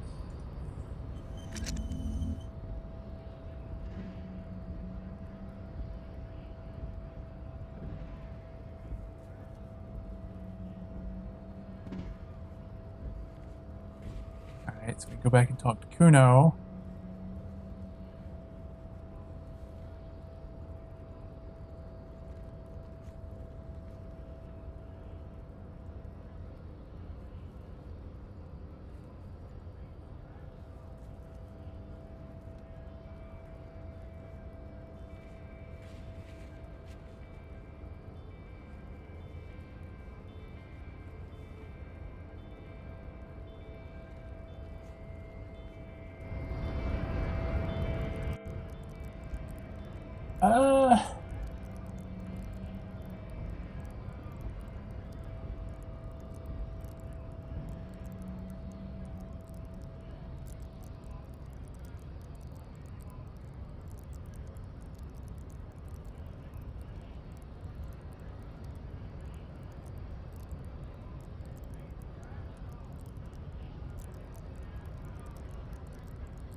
put a point into this just so I think that keeps my...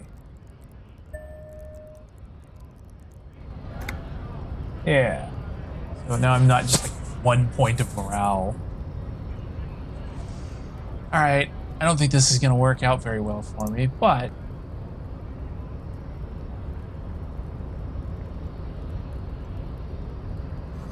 In case of a strike, press button behind guard. Aha.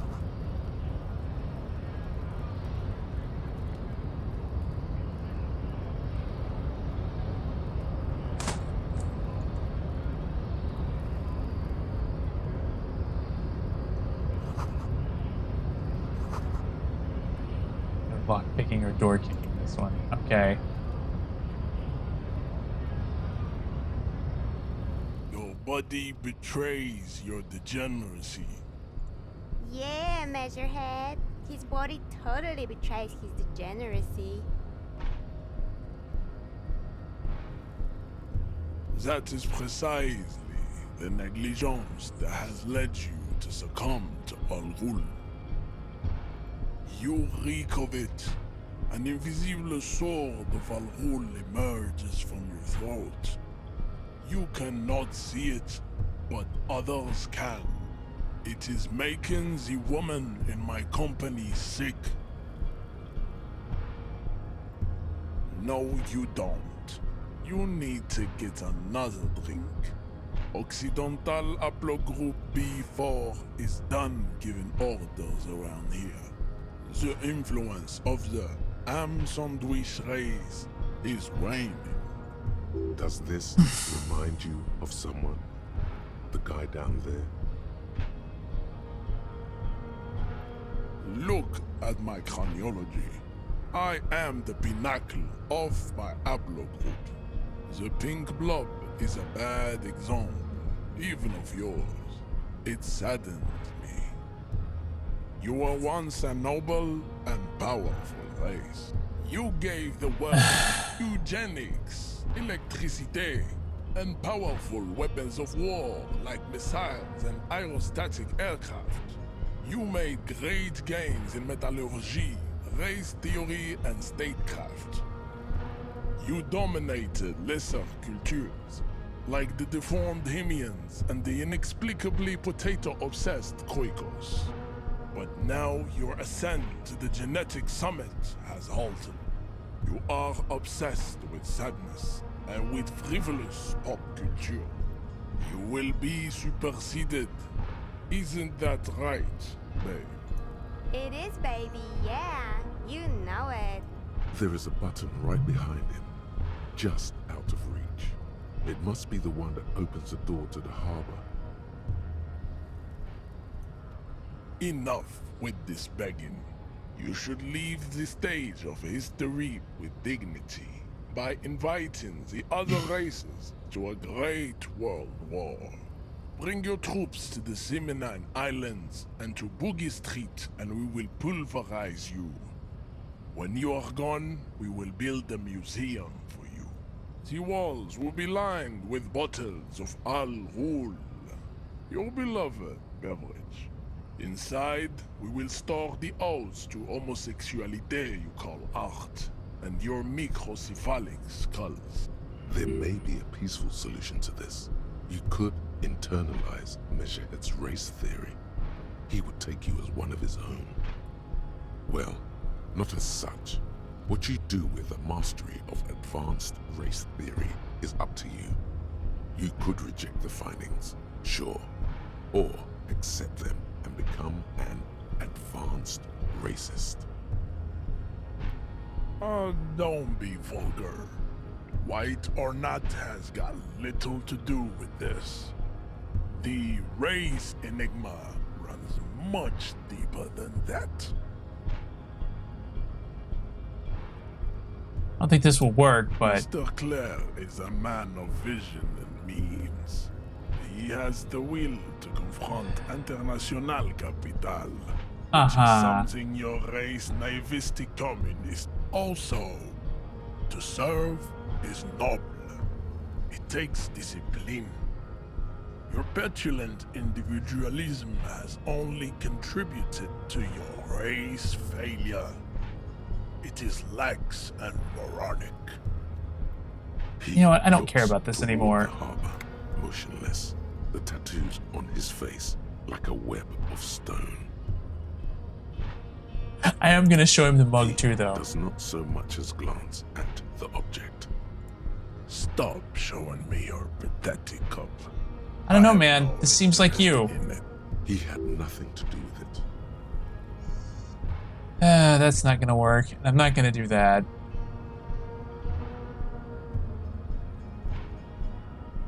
Alright, so I need physical instrument boosts. Alright. We still need to get into the harbor. There's an interview to conduct. There must be another way.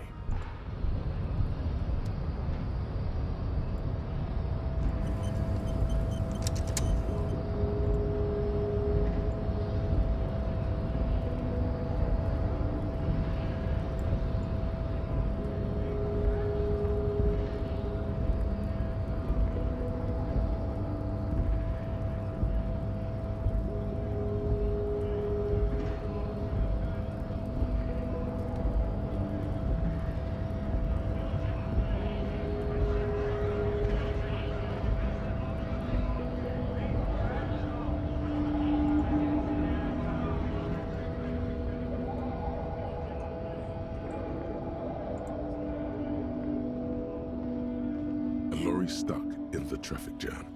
This big, heavy Grad-made machine is well kept for such an old machine. The windows are clear. They've been recently washed. You can see a lorryman's cabin with personal belongings, stickers, insignia. The driver has adorned his space with a substantial collection of peculiar paraphernalia.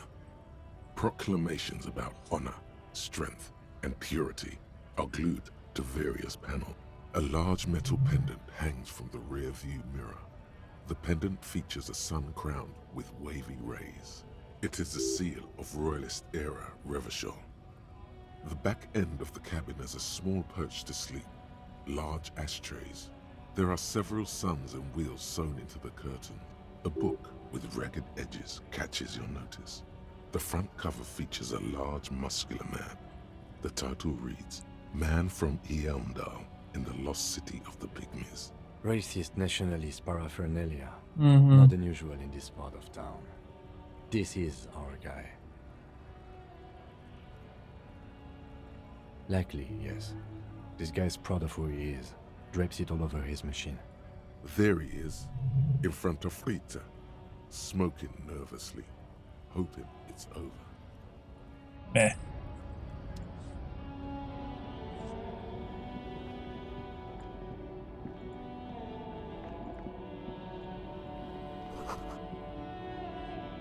This is a right mess.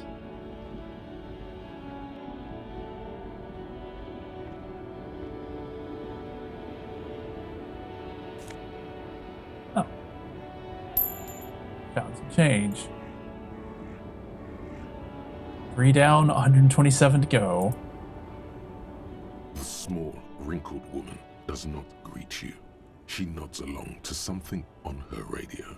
A photograph is clutched in her hands, and there is a warm smile on her face. The photo, an ambrotype from the turn of the century, as golden as her smile.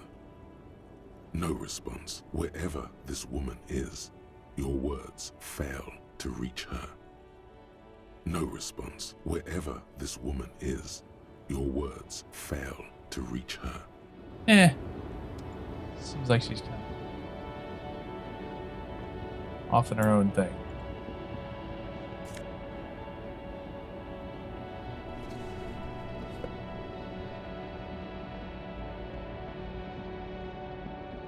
Like how you just find stuff. An old monument stands in the middle of the traffic island, pointing toward the sea.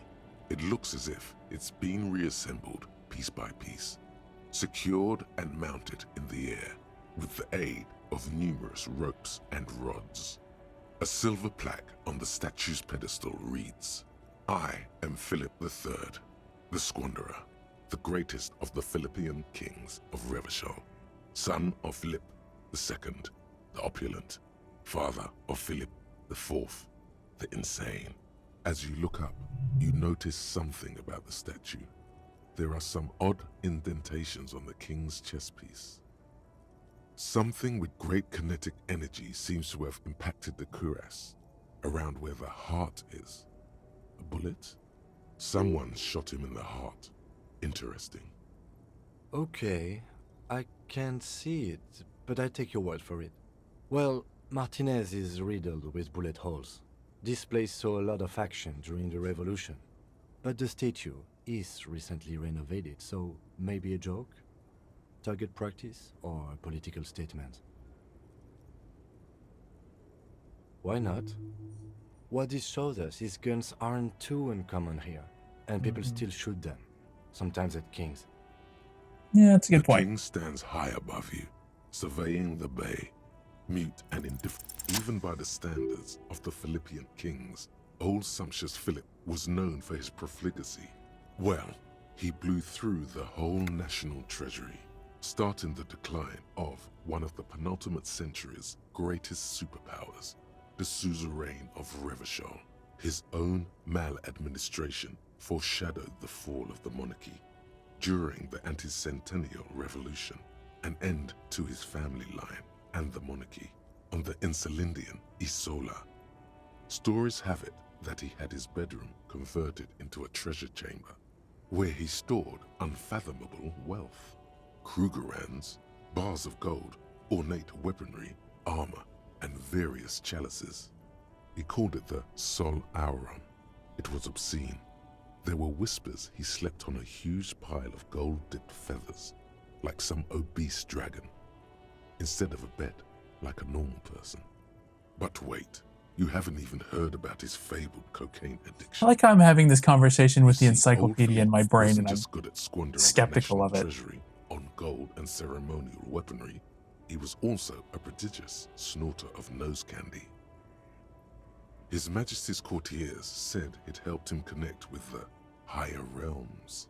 That's what the revolutionaries said 150 years later, right before they emptied out the royal mausoleum and dumped His Majesty's mortal remains in the Insulindian Bay. Yeah, I know what nose candy is. Beneath the cold waters of the Insulindian Bay, thrown there by the revolutionaries after they cleaned out the royal mausoleum. The original was blown apart by communards, then further damaged during the landing of the coalition's airships during the turn-of-the-century revolution, when Martinez was leveled. Most historians think the coalition's hasty landing may have ultimately saved the statue. If the communards had more time, they would have reduced it up to even finer pieces. Some years ago, a group of liberal, artistically inclined individuals, designers mostly, thought it would be ironic to restore the statue of the most wasteful ruler of Revachol in the poorest part of the city. The statue is supposed to capture the moment it was blown apart, like an instant frozen in time, a rare butterfly trapped in amber, floating on a sea of shit. Neither do people in Martinez. The statue has proved to be controversial in a neighborhood mostly populated by the left-leaning working class. Those critics might have it wrong though. There's more to it than just ironism, but you can't say what precisely. Perhaps this art mystery will be solved at a later time. Philip III, the squanderer, however, with his bronze face up in the air, doesn't seem concerned about what the hoi polloi think of him in death. I see. Not that he ever did in life either. Well then,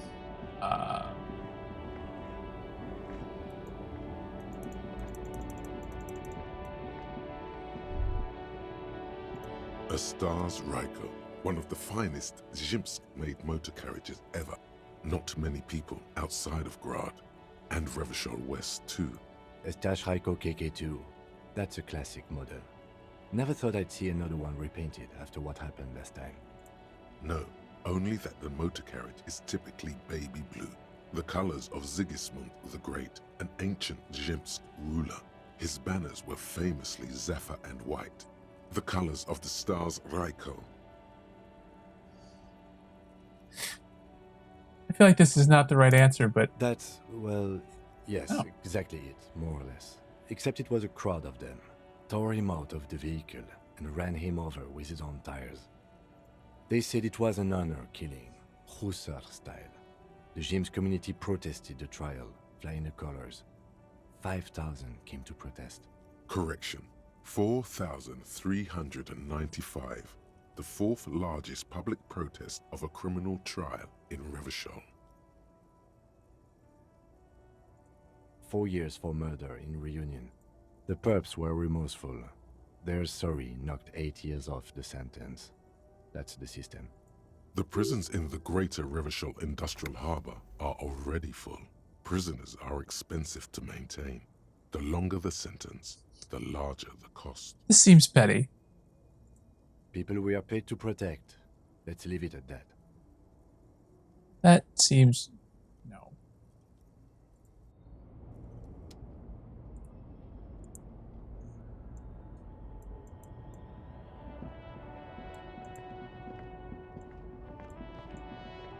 I think this is a dead end.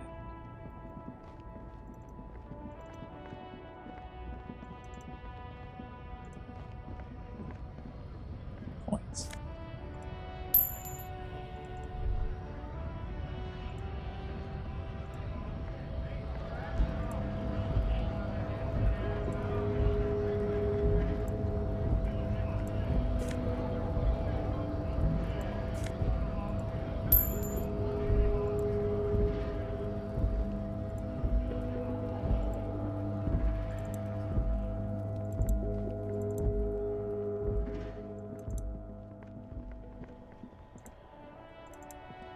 Well, I guess before we explore in a different direction, we'll go back and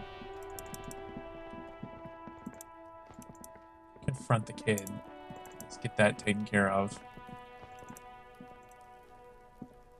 Is he not even here anymore? Oh, there he is. Fuck does Kuno care? So?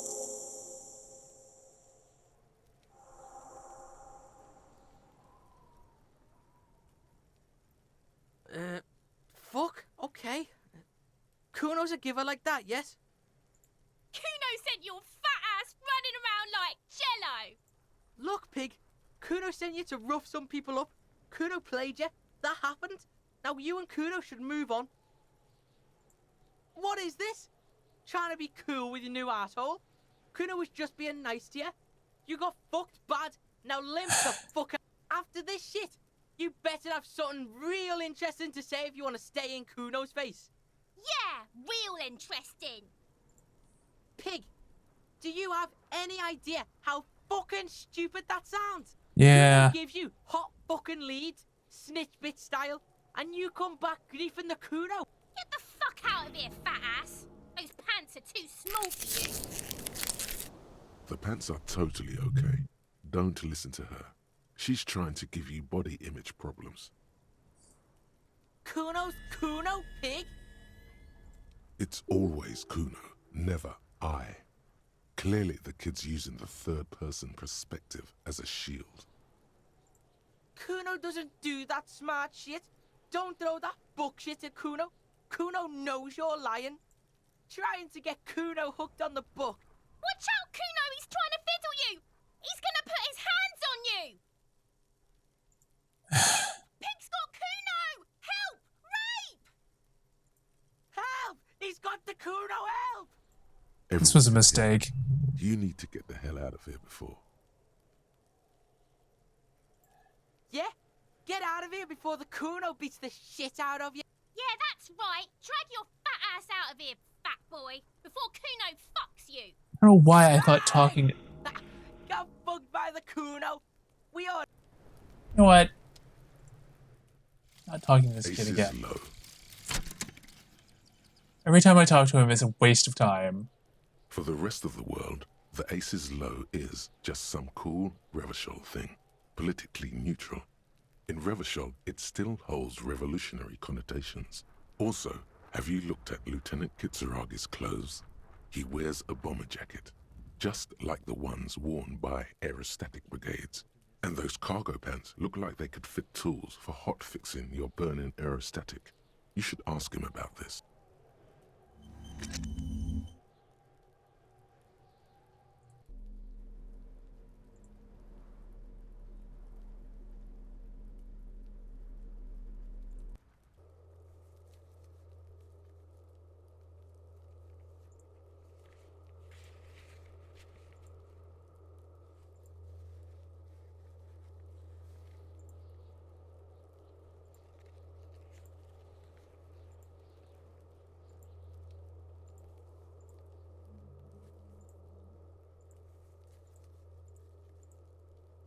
All right. I think the next thing is to,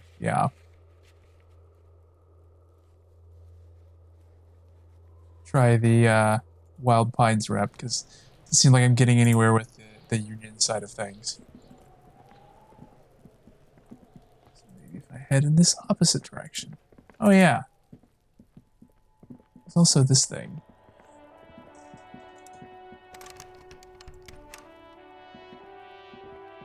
An old call box with a matrix of push buttons lists all the companies in the East Delta Commerce Center. An off-key melody starts playing after you ring the doorbell. Then a woman picks up the receiver. Kuno, please stop calling here. Grown-ups don't have time for your stupid games. She thinks you're the gremlin child.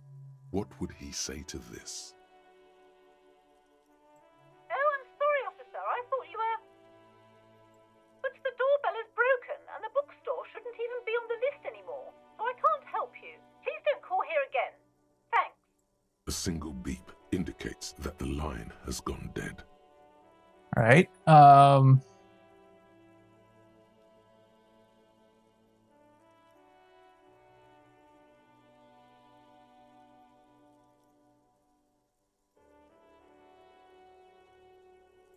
This button looks new, but someone has removed the name card.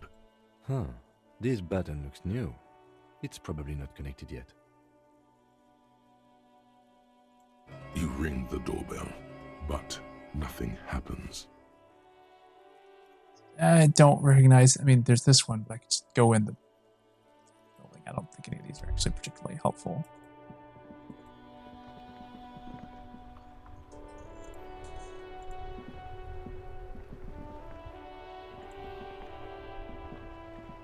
This Post Lavatorie mail collection box has been heavily vandalized with graffito.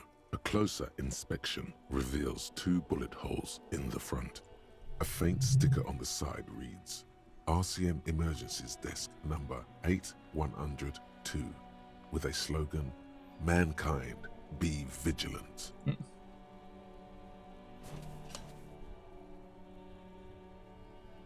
The box seems happy. Eat shit pig, fucked by the coon, and St. G with a crown have been scribbled on it. Jenny is a whore, and best set mailbox also. The mail collection box seems cathartic, thankful even. So do you. You shudder, then you swallow.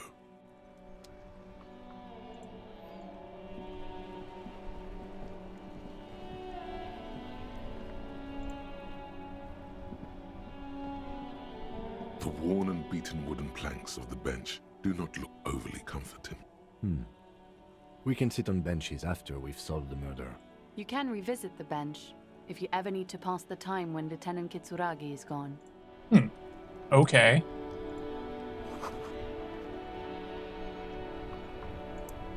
We'll run this way first, then we'll go down the stairs afterwards.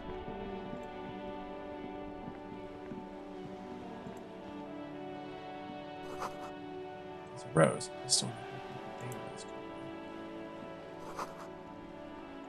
it's an open air. Oh, I see.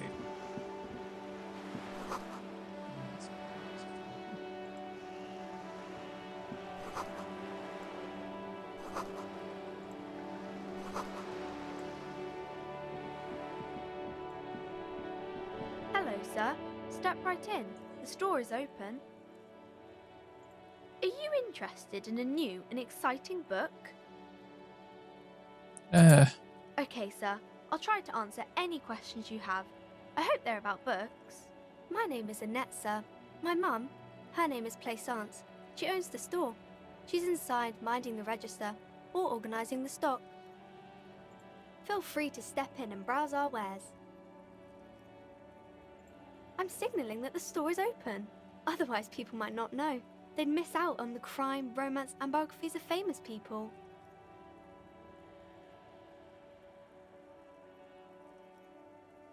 I think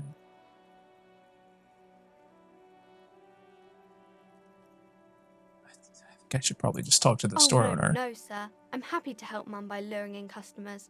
Besides, I have some hot juice in my vacuum bottle to keep warm. Oh.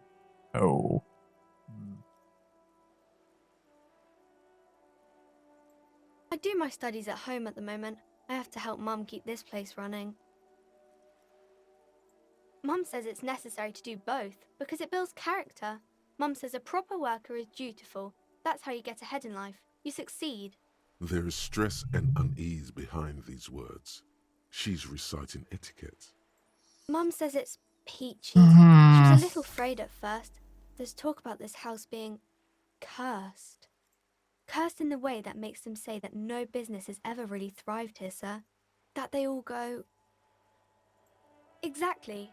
But we've been doing fine so far. They shouldn't be, but they seem real. Anyhow, they say that these grounds are doomed for businesses.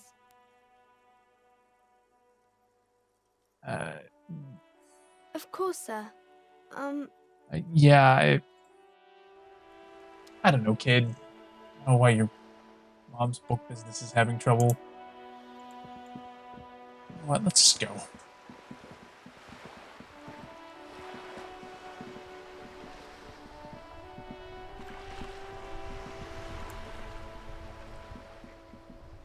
Have you no shame? Whining about your back every time you bring out the measuring tape. René, you're a man with a fork in a world of soup. Please, let's just try to enjoy the game, all right? I'm trying to, but you keep breaking my concentration. You're old. I can see that. We're both old. Now stop grabbing your ass like it's a girl. These manly men are playing balls. This is a ball game.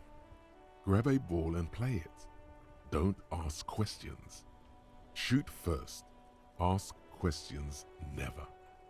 No, you got this. There's the ball. You're the game.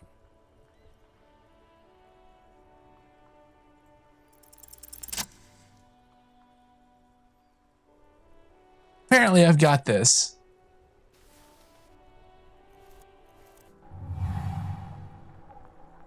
You are immediately surprised by the ball's lack of weight. No matter, you'll make it work. A chilly breeze ruffles your hair as you stand there, feet firmly planted.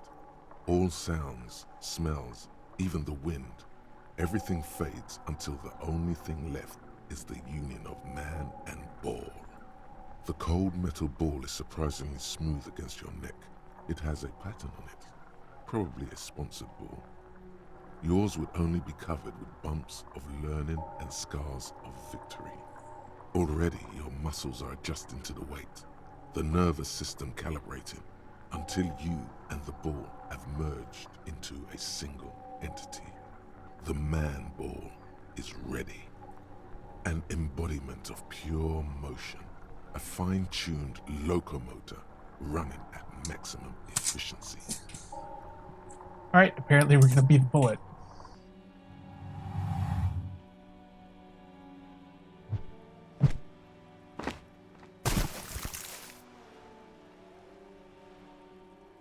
Were you... Merde!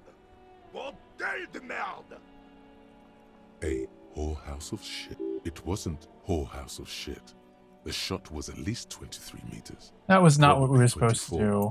What the hell is your problem? You vandalized our game, son. We can't play pétanque with 5 bull. Well, it damn well isn't. It's pétanque. You ruined a pétanque game.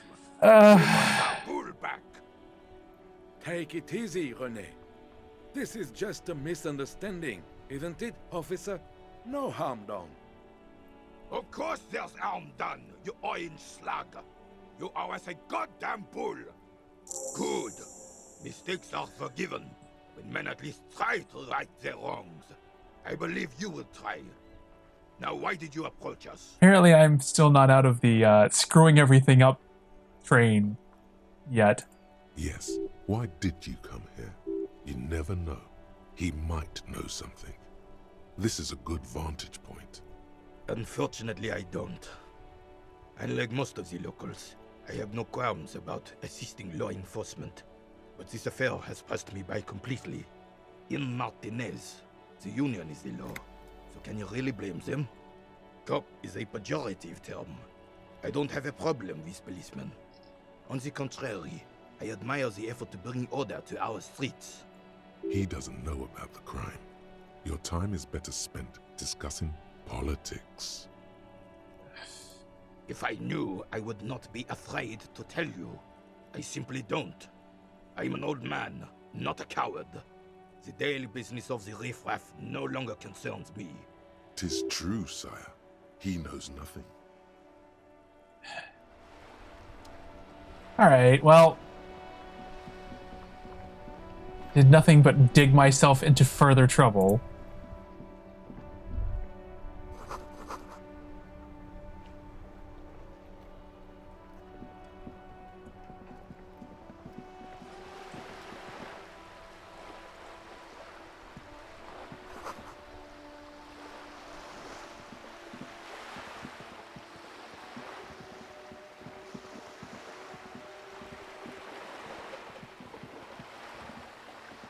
This coin-operated viewer is facing southwest.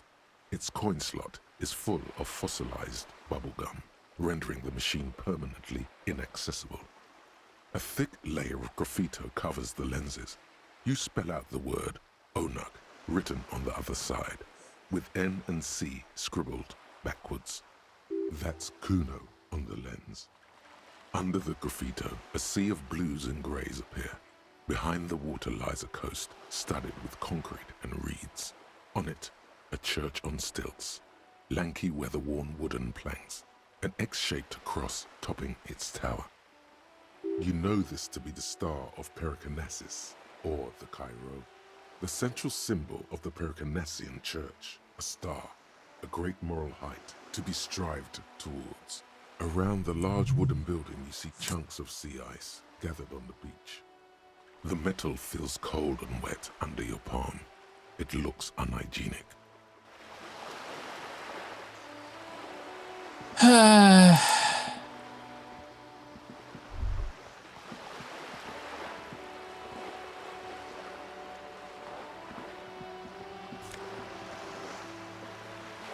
Oh, hey, plastic bag.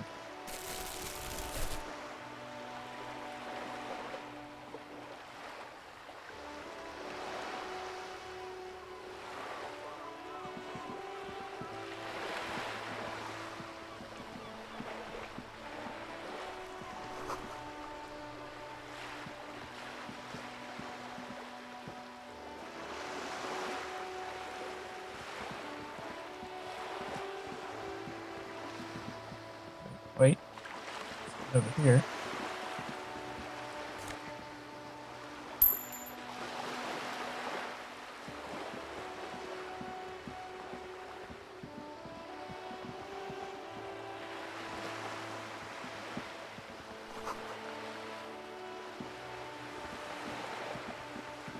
This coin-operated viewer is facing south.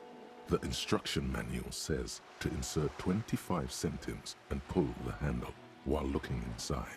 Then use the focus knob to zoom in if necessary. Why place a tourist attraction in the middle of such poverty? There was a revitalization project in '49. A design studio tried restoring Martinez to its pre-war glory. It didn't stick. They got as far as the street lamps and the statue on that intersection. Then something went sour. I suspect that something was Eva Claire. the Union leader. He muscled them out. It's how it... We should have done something about the Union 10 years ago. That ship has sailed, officer. All right, then.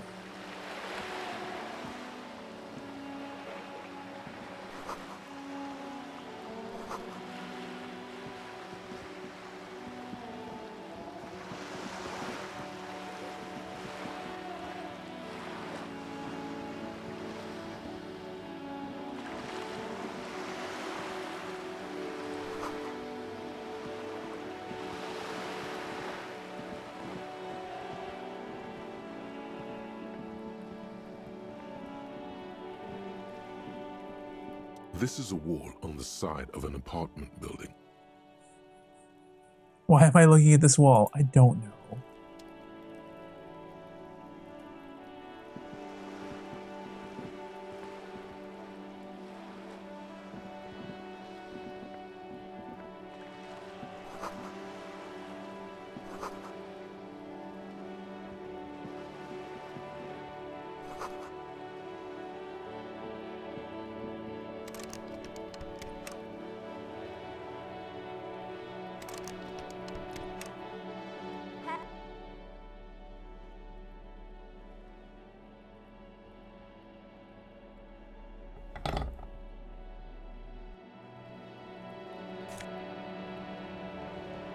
Ah.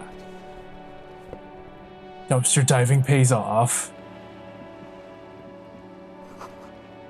Yeah, you bet keep walking.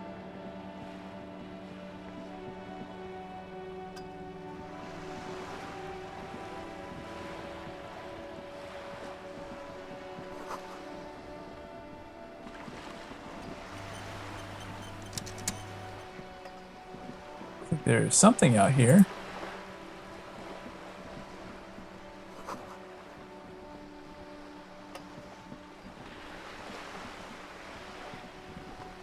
A striking woman leans against the cabin top of her sailing boat, smiling as you approach. Her green raincoat glistens with droplets. A silk scarf is tied around her throat. Good afternoon, officers. I'm Joyce. Joyce L. Messier. I represent the board of Ah, okay. the owners of the harbour. You gentlemen must be from the RCM.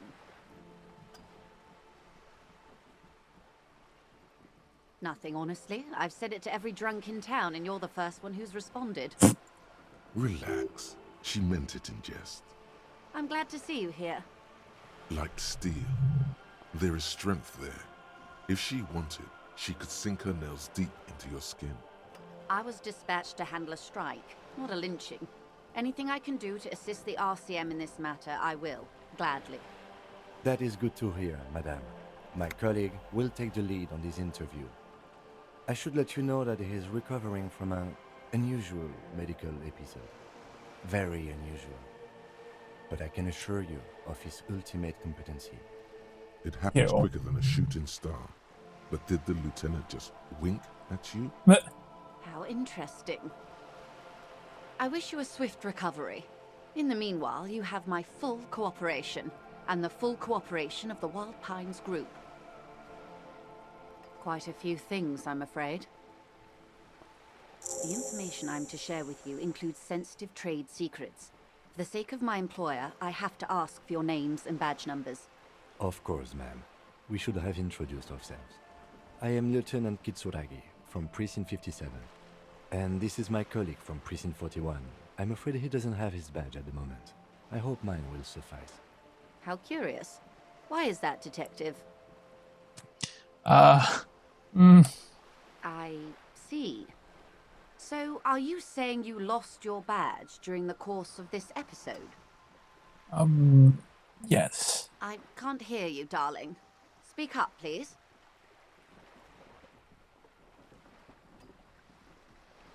Whatever. Oh, dear. Some kind of encephalopathic amnesia. I don't even know how to respond. I do believe you, naive as that may sound. I simply can't imagine what you gain by faking such a condition. As I said, ma'am, his technique may be very unconventional, but he is an officer of the RCM. Of course, I sympathize. But I'm afraid I simply can't share anything more until I've seen that badge. She's a professional negotiator. She should be open to some sort of mutually beneficial arrangement. Yeah. Of course. But before we do, officers, let me be perfectly clear. The situation is extremely volatile. The sooner we can speak about this lynching business, the better for all of us. That's the man who was killed. I'm afraid this is a discussion for once we've cleared the lynching question.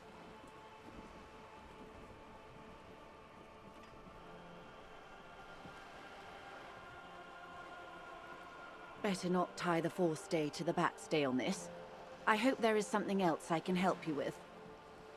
Everything. Right up to, but not including, trade secrets. I believe the official title is Senior Labor Negotiator. In practice, I'm a grocery clerk. I relay the union's demands to Wild Pines and return with Wild Pines' counteroffer. And how are the talks going? They're not. That's the problem. The union stopped all negotiations a week ago, after that awful lynching took place. Wait, she just admitted that the lynching and the strike are connected. Now they won't even let me into the harbor. There's a 2-meter 20 racist behemoth blocking the gates. Yes, Jean-Luc Measurehead. Yes, I believe there is a connection, but that's a subject for later. Let's say I was not making the kind of progress I'd hoped for when I first arrived. And when did you first arrive? I arrived 3 weeks ago. Yes, in the middle of February. The bay was still partially frozen then. I prefer to do these things on site, like the RCM.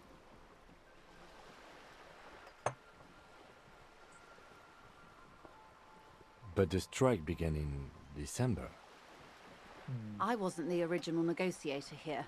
I took over after Mr. Gaumont hit a wall with Mr. Clare, the union boss. Mr. Clare refused to speak with Gaumont despite concessions he'd granted the union in prior negotiations. This isn't the first time the union has gone on strike? Heavens no. There have been 2 prior strikes. Both times the union won significant concessions, including overtime pay and a medical plan. This time their demands are more, I guess you could say, aggressive. Ludicrous, even. It's meant. Mr. Clare told him to... how did he put it? Fuck off, midget. Gaumont is short of stature, you see. Well, that's not cool. Keep in mind, this is a negotiator Mr. Clare has worked with before, and who was more than fair with him and the union.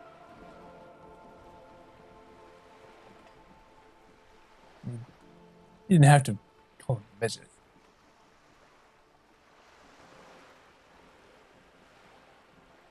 There are leaflets everywhere, and banners. What did they say again? Oh yes. Every worker, a member of the board. Most of the workers probably don't know what that means.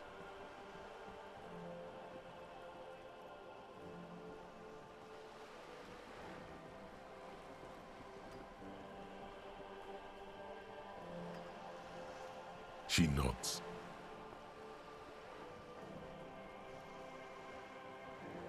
Everard Clare is a man of the utmost integrity.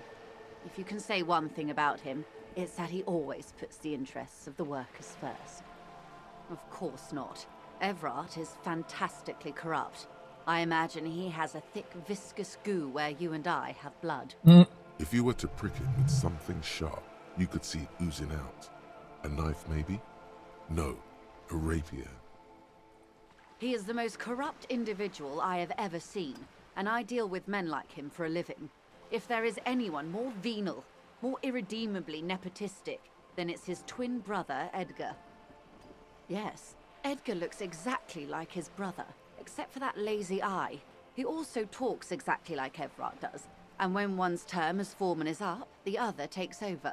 It's how they circumvent the term limits, you see, with a funny little switcheroo. While in office, they've embezzled God knows how much of their workers' dues. The Debardeurs Union was once a perfectly normal institution. 20 years ago, anyway. It must not have been easy to establish under the Emergency Act, but they did it. I can respect that. Organized labor at its best, as they say. Then something happened in the local chapter elections. The Brothers Clare came and transformed it into a... how do you say? A mob. The Debardeurs are a crime syndicate. Sad as it may be, I suspect we'll be forced to cooperate with them. Refreshingly honest, officer. The company has tried appeasing in the past, but I'm afraid our concessions have only emboldened Evrart and his brother. And your opinion, Detective, if I may ask? I'm a curious and talkative person, you see. Would you say the Debardeurs Union is... I mean, it sounds like it's a bit more nuanced than just this is unequivocally good or bad. Sounds like the union had some good points to it, but now the guys running it are like screwing it up, which is not great. Of course, officer. I'm glad you asked. There was a woman, the previous forewoman of the union. She disappeared. Disappeared? Yes. On the last day of the local chapter elections, her daughter phoned in and said she wasn't running anymore. Or coming to work. Ever. End of story. This forewoman, her name? Sadly, the company records do not even give a name. She's just forewoman in private correspondence, Holly. I don't even know if it's a sir or given name, and I don't have access to the union's files. Indeed. The company suspects foul play, but there's nothing they could do. It was a union matter. The point of the presentation is, these kinds of things happen around the Clares. Watch out when you're dealing with him. Thank you for your concern, ma'am. We'll be just fine. The scabs? You mean the huddled masses of Jamrock come to plead for work where the union refuses to? Don't let her answer it herself.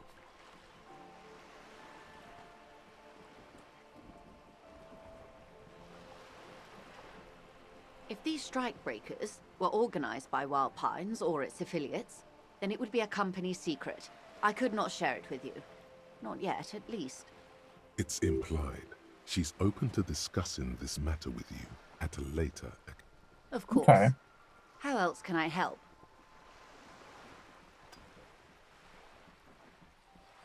You know... Is what you want to say, but it isn't that easy. Look at that lady. Take a gander. Squint your eyes, bub. Why, yes. Tucked away under that sturdy green raincoat, almost rustic in its simplicity, a silk shirt and matching scarf around her gentle throat, while dull orange pearls hang from her earlobes, red from the cold. Her light green eyes scan you, full of knowledge and worry. Wealth, these are the kind eyes of the rich man that seem to say everything is possible, within reason.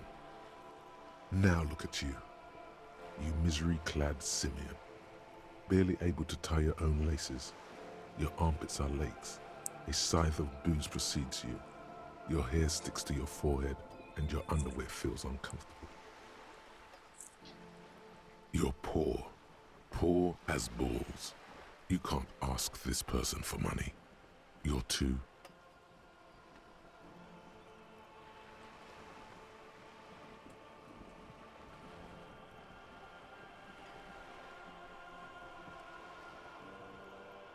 Yes, you're too ashamed to ask this person for money.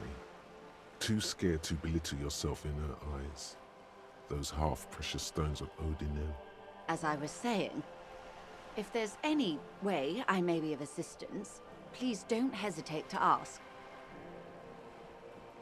This reality. Yes, reality is your side case. An experimental side case.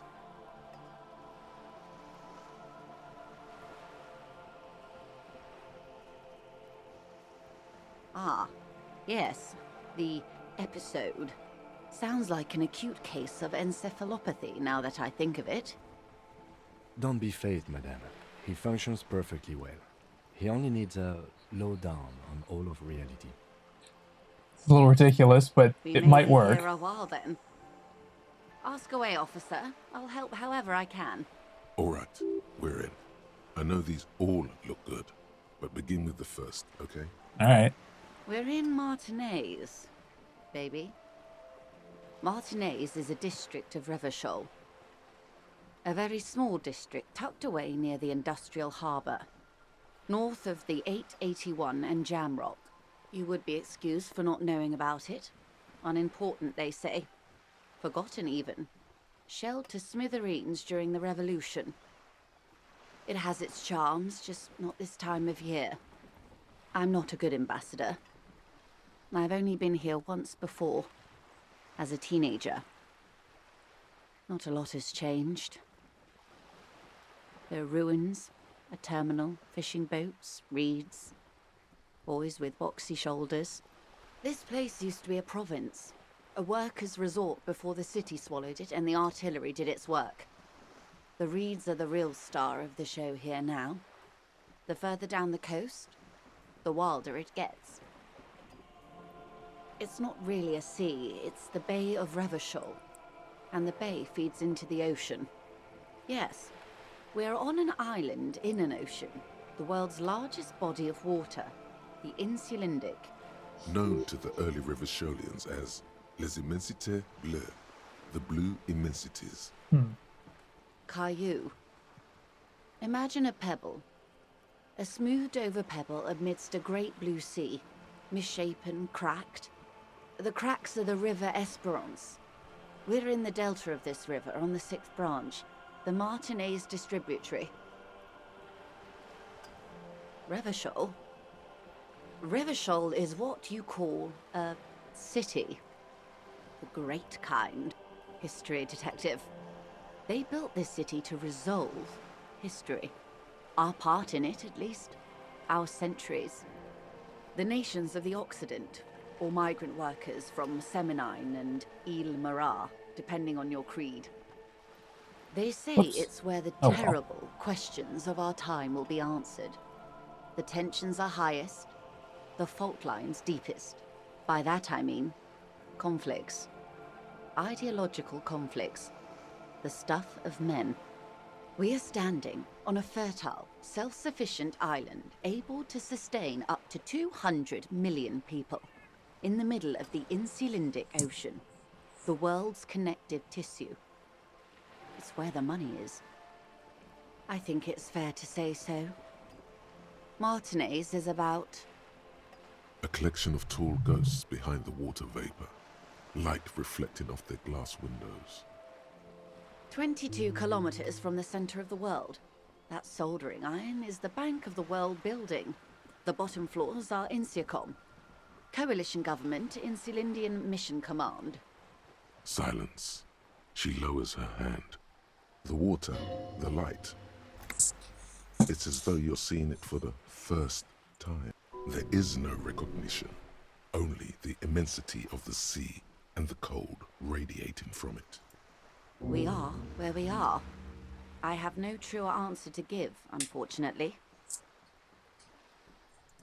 This is one thought you need to complete. Where are you? Was there something else you wanted to know? This has been informative. Thank you, ma'am. I'm sure my memory-impaired partner has many more questions to ask, about even more fundamental aspects of reality. Might I suggest not asking them all right now? Messieurs will be here later too, and tomorrow. Isn't that true, ma'am? Absolutely. My commitment here is long-term. Oh, of course not. You are already diligent for getting this far, and diligent boys remember where they left off. Indeed. I'm always at your service.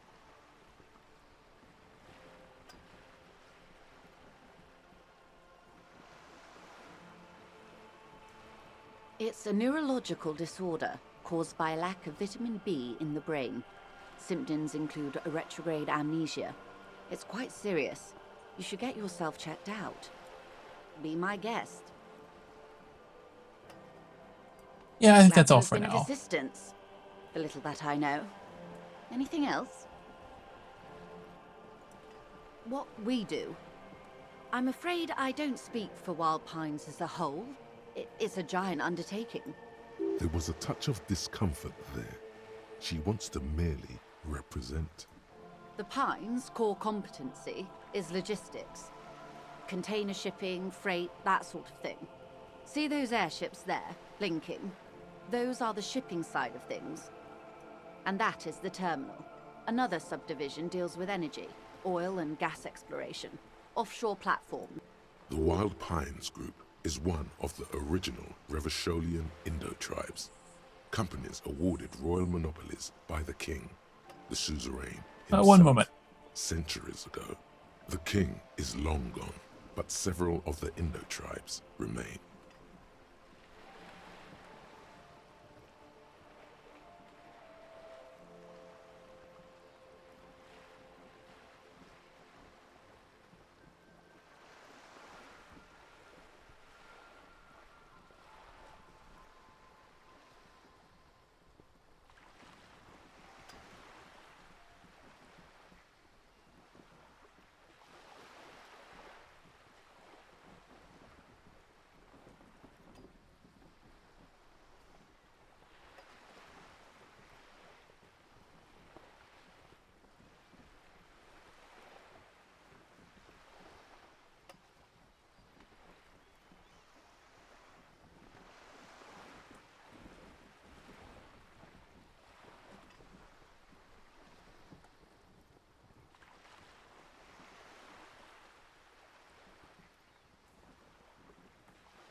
Alright, so I probably once I'm done with this, I'll probably wrap up for today.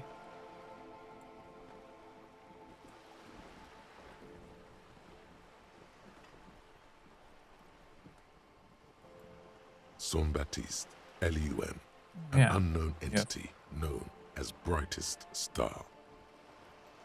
She nods. I mean, I think that's probably good.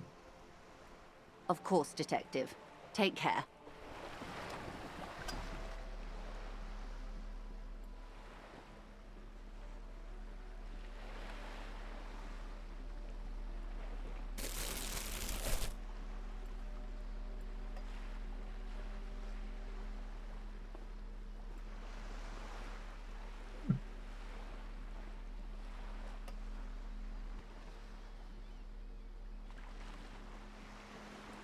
Yeah, but my current one doesn't have any downsides.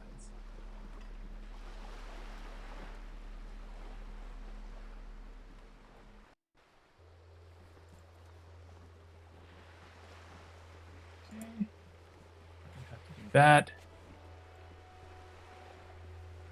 And I need to find my badge. So it seems like that's going to be the next thing, is figuring out what happened to my badge.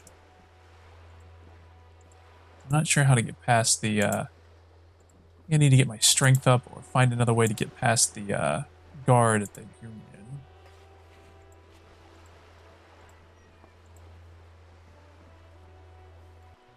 Maybe I can talk to the,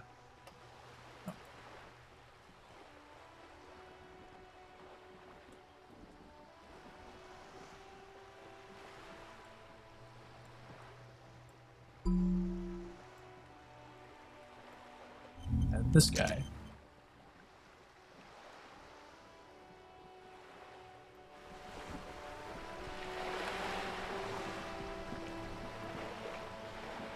Well, not really sure where to find my badge, so...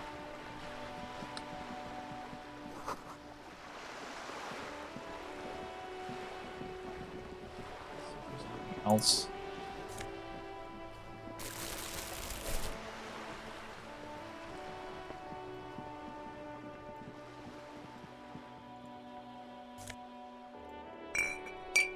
Hey, up here, piggo.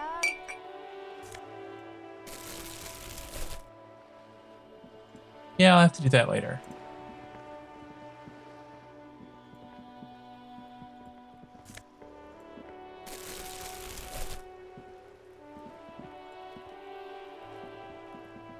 Yeah, you better keep walking.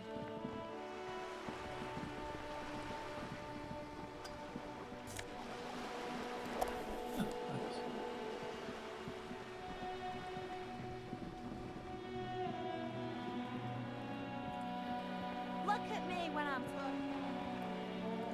Yeah, deal with them later.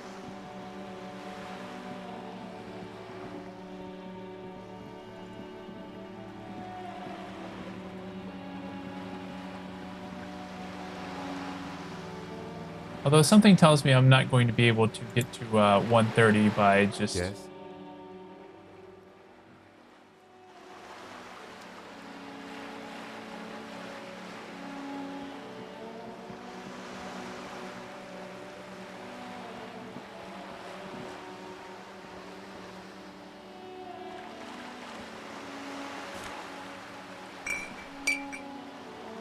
Nope.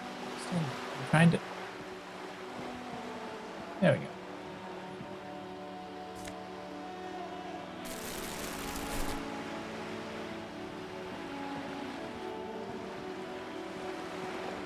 Yeah, something tells me this is not going to get me to 130 by the end of the evening.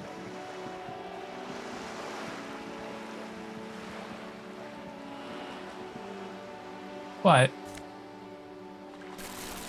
might as well.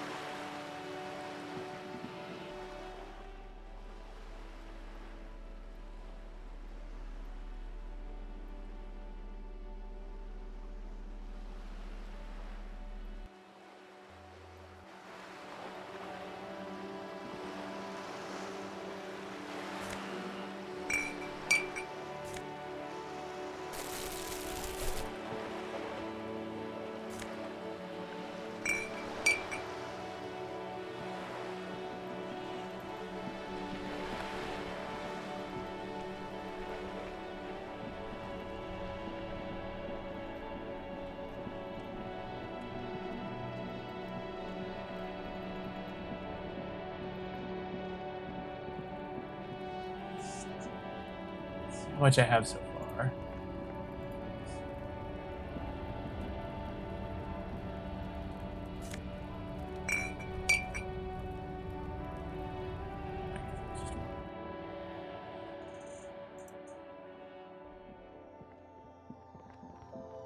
The tear machine stands in the corner. Your bottles clunk into the machine, and the money appears with a satisfying jingle. Alright, so I just need to do that 123 more times. Okay, so that's not gonna work.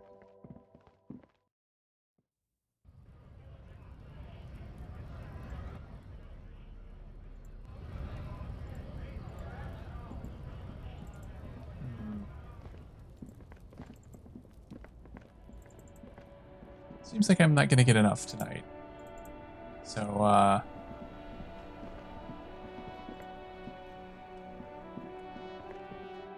we'll, back here and, oh, it looks like that's still closed, so never mind.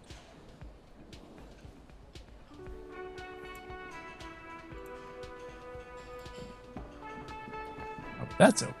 So I guess we'll wrap up by going here.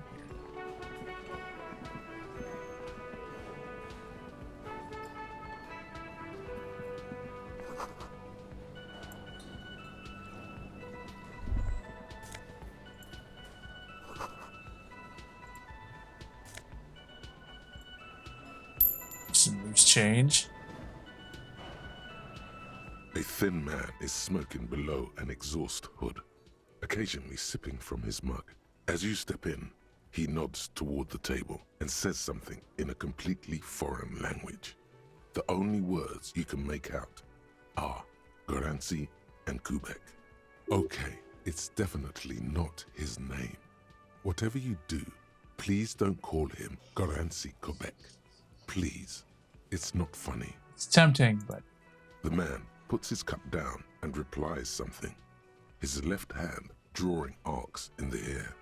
He smiles and bangs his ladle against each of his pots in turn. It's almost like music, especially with the sounds of a sorting. Yeah, alright. You see a heavy steel door with a prominent dimple lock. It's painted blue. The cobalt blue surface feels rough to touch. The stainless steel door is flush with its frame on every side. Old cobalt paint, rough on the fingers. 40, 50 years since this was painted, maybe. It leads to a side building, adjacent to this one. The old building next to this, half ruined. Whatever is behind it must be older. The door does not budge. You do? It's a door in the back of the kitchen. Why do you care where it leads? The winch. Outside. In the backyard. Remember? No? Your fingers do.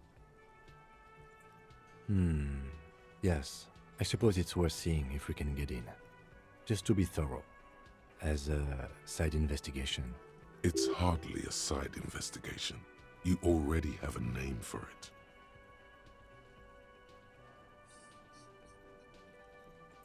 Gart is the person to ask about this. The cafeteria manager.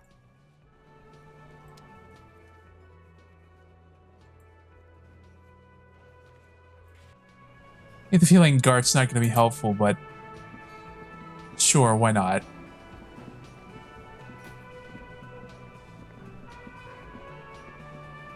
Can I help you? Another thing. Great. I love those. Oh, yes, that door, sure. There's nothing mysterious about it. It's just a door.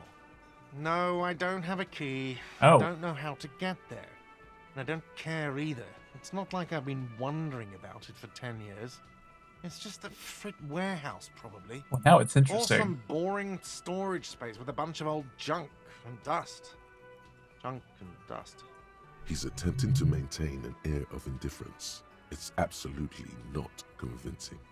Fine, okay, a little. But my job doesn't leave me time for wondering about one locked door in one of the cafeterias I manage. So I haven't opened it. I have cleaned the whole place 100 times over, though, after the animals. And I haven't found a key, so good luck with that. Yes, not the whole damn union. They come here in the evenings. Oh. Dumb, unruly types. Think they're big shit. But they're good customers. They place big orders and always pay on time. We should find out who this Lord faction is, occupying the booth. We don't. We have to wait. They'll show up sooner or later. You glance at the clock on the wall behind the manager. Huh. Serve starting 16. Why isn't anyone in this hall? Good question. They're probably getting drunk or protesting something somewhere. Or laying low after the, lynching. They probably fucking killed that guy or something, and that's why. I have a feeling we'll make their acquaintance sooner or later. Alright, well. Yes? Yes, have you got it? A lot. A lot. For the room, drinks, and... Like what? I was rarely enjoying talking about the money you owe me. Maybe later.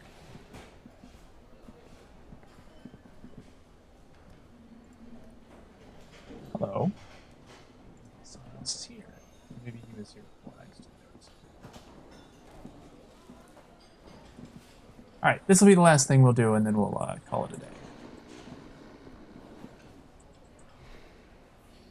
You know, it really is. Alright, so this has been fun. I'm enjoying this game. You know, I kind of hit an impasse. I'm not quite sure what I'm supposed to do next. But I'm sure we'll figure it out. Get into some... I'm sure we'll get into all kinds of crazy problems the next time. Not quite sure when that will be. Might be sometime during the week. Might be next weekend. I don't know. But either way, I hope you all have enjoyed this. And yeah, definitely would recommend you check the game out for yourself. And that'll do it. So yeah. Have a good evening.